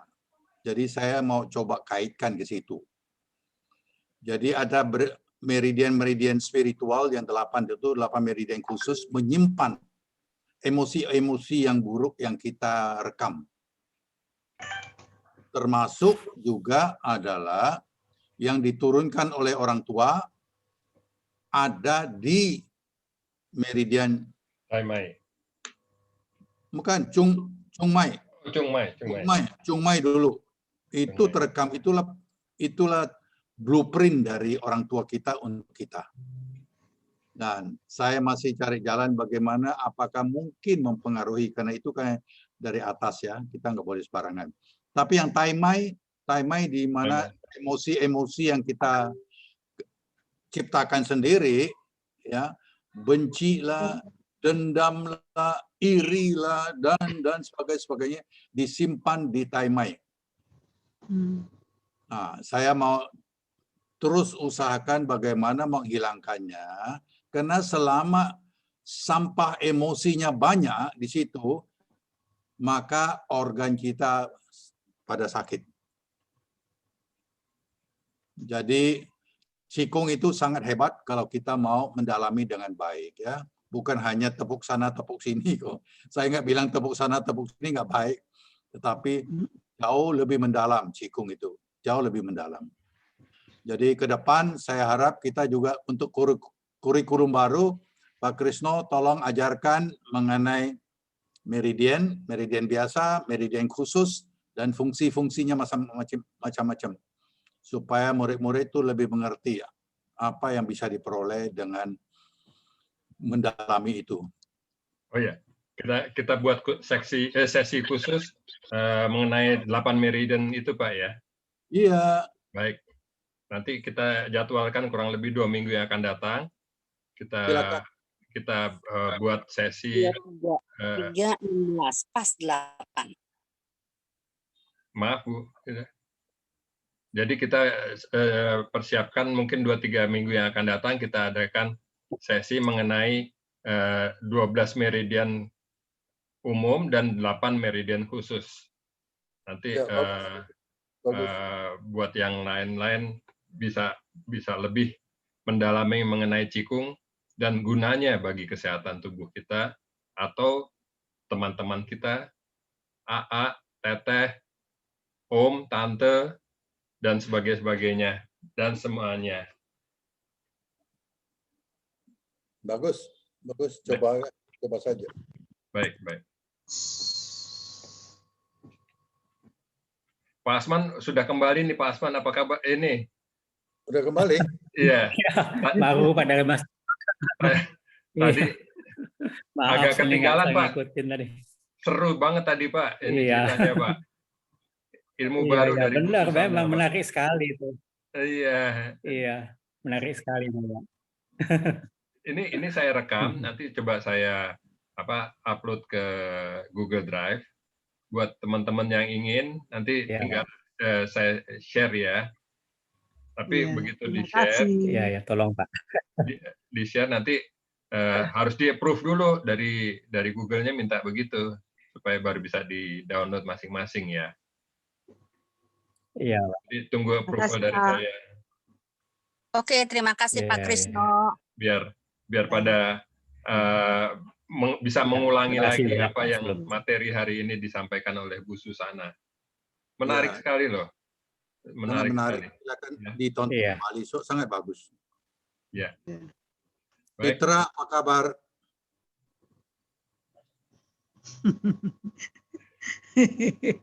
Ditutup. Fotonya ada. Tidur kali. Tidur mungkin kena hipnosis. Iya, kena hipnosis, lupa dibangunin tadi, Pak. Sana. Atau kena hipnosis. Iya. Lupa dibangunkan, wah. Ini berapa ini? Mesti panggil Bu Susana, Pak, untuk banguninnya, Pak. Iya, tapi katanya mungkin bisa tolong bangunkan. Halo, selamat malam, Pak. Udah bangun. Oh, udah bangun. Oh, dari tadi dengar kok, nggak tidur. Bagus sekali, ini penyampaiannya juga cukup jelas. Ya, bagus lah, belajar banyak terus kita. Semua belajar, kita nggak ada kecualiannya. Iya, Pak. Iya. Terima kasih. Baik. Pak Asman, kok nggak ngomong, Pak Asman? Pak Asman. Iya, tadi saya keluar, Pak. Saya keluar sebentar karena ada acara di masjid. Jadinya saya nggak bisa. Kalau maghrib itu memang agak sulit buat saya. Ya, tadi Pak Krisno ada istilah. Kalau di Jepang ada harakiri, di Indonesia ada hara-kanan. Harakiri. Oh. Kalau saya Pak, kanan. Kalau di WA Group ada yang left, Pak. Left ya? Left. Apa itu? Ada yang right gitu. Kalau di WA Group ada yang left. Ya, sedang left. Udah left. Ada yang left. Ya. Baik, mengingat waktu sudah jam 8, kita akhiri acara kita hari ini. Kita sampaikan, kita rencanakan mungkin 2-3 minggu ke depan kita akan adakan sesi seperti ini dengan topik meridian khusus yang bisa menyimpan segala macam penyakit dan bagaimana penyembuhannya. Terima kasih pada Pak Frans atas waktunya, atas waktu yang diberikan pada kami-kami ini. Terima kasih kawan-kawan semua yang telah bersedia hadir meramaikan acara ini dan bersedia menambah ilmu pada sesi-sesi seperti ini. Kita jumpa lagi 2 minggu atau 3 minggu yang akan datang. Sampai jumpa teman-teman semuanya. Terima kasih semuanya. Jumpa lagi. Terima kasih Pak Krisno. Terima kasih Pak Pran. Terima kasih Pak Pran. Pak Iskandar. Pak Iskandar. Pak Asman. Makasih. Semuanya, Bapak Ibu. Ya. Ya, sama-sama. Sampai ketemu lagi. Ya.